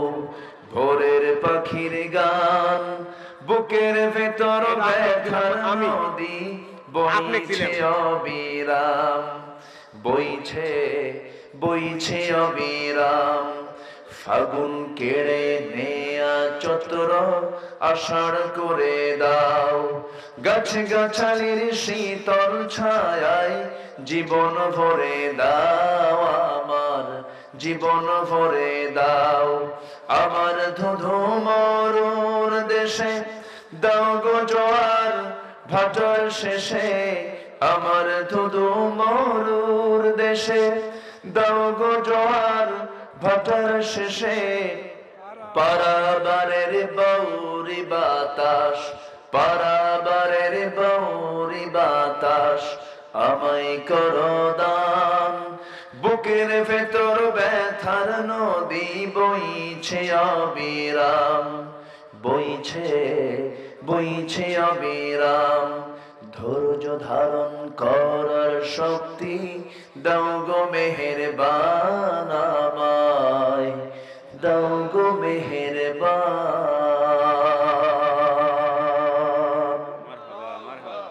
জি, যা হয়েছে বলি আমরা আলহামদুলিল্লাহ। আসসালামু আলাইকুম ওয়া রাহমাতুল্লাহি তাআলা ওয়া বারাকাতুহু। বলা যাবে কি? আমরা এই প্রশ্ন উত্তরে যাব না এখন, আর যা আছে আমরা শোনেন। যেগুলো বড় বড় জটিল বিষয়, আমি কি কোনো কিছু বাদ দিছি আজকে? হারাম যত বিষয়গুলো, সব বিষয়গুলো কিন্তু আমি আমার আলোচনায় টেনে আনছি।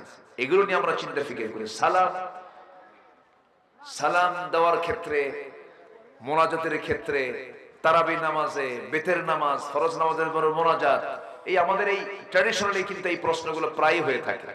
আমরা এগুলোকে মাথায় নিয়ে ভ্রাতৃত্বের মতো বন্ধন নষ্ট করব না। আমরা ভ্রাতৃত্বকে টিকে রাখার স্বার্থে আমরা কিছু কিছু বিষয়কে আমরা এড়িয়ে যাব। জোরে বলে ইনশাআল্লাহ। ঠিক আছে না? জি, আসুন। জি, যা করে মোনাজাত কেউ করুক না করুক, আমি আসতে বলুক, জোরে বলুক, এগুলো বড় বিষয়। আমি নাই বলুক, তাও তো নামাজ হয়ে যাবে। ঠিক আছে না? আমরা এগুলোকে নিয়ে আমরা এই করবো না। জি, আসুন। আমরা চাইবো এখন কার কাছে বলেন? কার কাছে চাবো আমরা? আল্লাহর কাছে আমরা চাবো, আল্লাহর কাছে আমরা বলবো।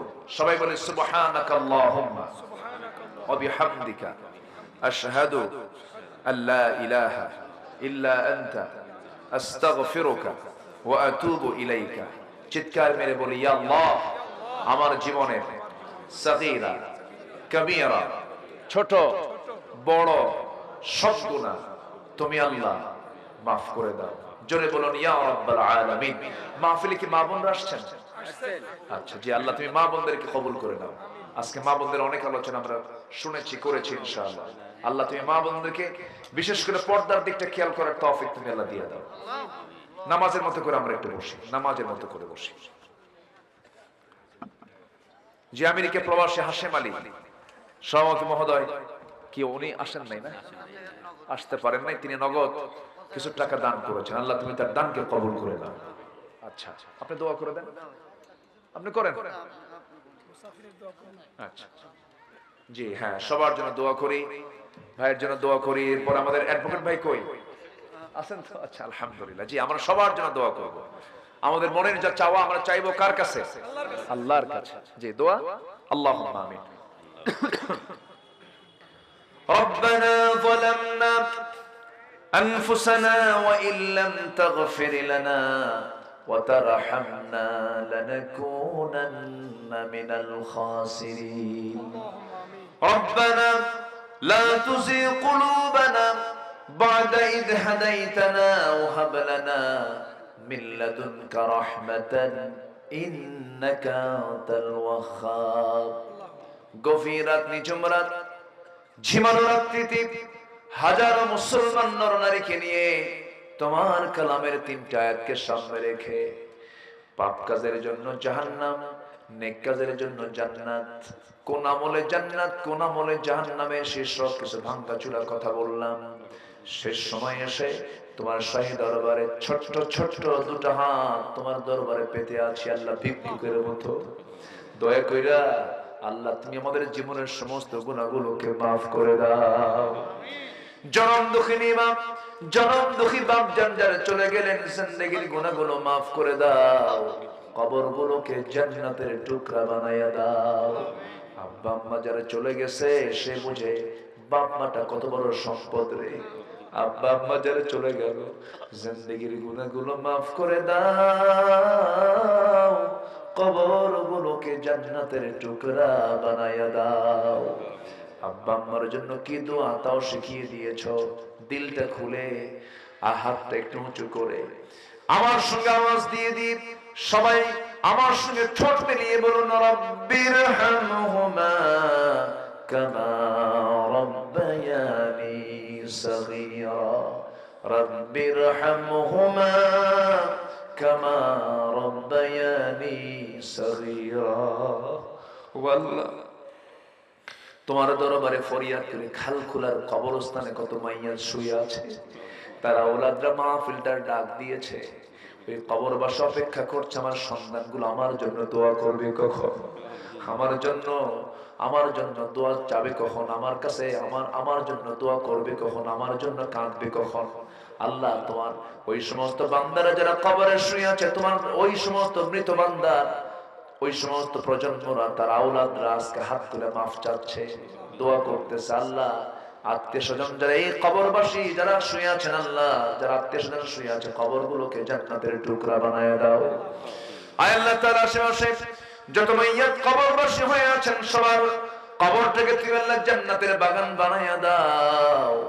একদিন তো দুনিয়া থেকে বিদায় নেব, ডান হাতে আমলনামা না আসা পর্যন্ত মরণ দিও না।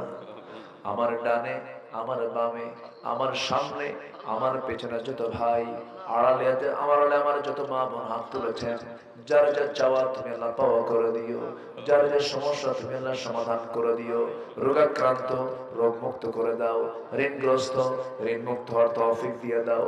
এক কথায় যার যার সমস্যা তুমি আল্লাহ দয়া করে সমাধান করে দাও। একদিন তো দুনিয়া থেকে বিদায় হব রে, ডান হাতে আমল না আসা পর্যন্ত মরণ দিও না আল্লাহ। তোমার কাছে ফরিয়াদ করি, অনেক ঘরে প্রাপ্তবয়স্ক মেয়ে আছে, বিয়ের ফয়সালা করে দিও আল্লাহ। প্রাপ্তবয়স্ক মেয়ের বাবাদের যত বড় টেনশন, ও আল্লাহ তোমার কাছে ফরিয়াদ করে তুমি আল্লাহ সব পাত্রস্থ হওয়ার তৌফিক দিয়ে দিও আল্লাহ। তোমার কাছে ফরিয়াদ করি, তোমার বান্দাগুলো ভিক্ষুকের মতো কি কি যেন চায়, তুমি তুমি তুমি তো সবার অন্তরে জানি, সবার অন্তরের খবর রাখো। মেহেরবানি করে সবার মনের নেক মাকসুদকে তুমি দয়া করে কবুল আর মঞ্জুর করে নাও।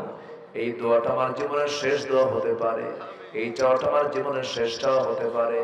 মেহেরবানি করে তোমার পছন্দের বান্দা না হওয়া পর্যন্ত মরণ দিবা না। আয় আল্লাহ তাআলা, এই মাহফিলকে বাস্তবায়ন করার জন্য যারা যারা মেহনত করেছেন, শারীরিক ভাবে, আর্থিক ভাবে, মানসিক ভাবে, মেহেরবানি করে তাদের সকল শ্রমকে তুমি আল্লাহ করে কবুল আর মঞ্জুর করে নাও। এই দুনিয়াতে আসার তো সিরিয়াল ছিল, যাওয়ার তো কোনো সিরিয়াল নাই। ডান হাতে আমলনামা না আসা পর্যন্ত মরণ দিবা না আল্লাহ। আমাদের হিসাবটাকে কঠিন করো না। হাসিবিনি হিসাবান ইয়াসিরা, ইয়া মুকাল্লিবাল কুলুব সাব্বিত কলবি আলা দীনিক। আল্লাহ গো, বাইতুল আকসা অবরুদ্ধ, মেহেরবানি করে মুসলমানদের হাতে তুলে দাও আল্লাহ। 180 কোটি মুসলমানের তলায়, পায়ের তলায় মাটি নাই। মুসলমানদের জন্য ওমরের মতো একজন নেতা তুমি আল্লাহ পাঠাইয়া দাও। কোন দিন দুনিয়া থেকে বিদায় হবো জানি না, টান মেরে বের করে দেবে যেদিন মরণ হবে রে, আমাকে কেউ রক্ষা করতে পারবে না। কবরে শোয়া দেবে, বাঁশ চাপা দেবে। বৃষ্টির দিন কবর পানি দিয়ে ভেসে উঠবে, শীতের দিন ঠান্ডা, কেমন করে থাকবো রে? 24 ঘন্টা যাবে না, মাথার চুলগুলো খসে খসে পড়বে। 3 দিন যাবে না, চামড়া গুলো গোল গোলে পোকার পেটের খাবার হয়ে যাবে। আমাকে সব ভুলে যাবে, স্মৃতিতে থাকবো না, সব হেরে যাবে সবাই আমার কাছ থেকে। মাত্র 7টা দিন ওই পেটের নারী বলি সব চোখ মুখ কান নাক দিয়ে বের হতে থাকবে, কিম্বুত কিমাকার চেহারা হয়ে যাবে। সিগারের বসবাস হবে, পোকামাকড়ের বসবাস হবে। 3 মাস পর দেখা যাবে ওই কবরে, ওই মাটিতে কয়েকটা হাড় ছাড়া আমার কোনো অস্তিত্ব নাই রে। এই তো দুনিয়ার নিয়ম।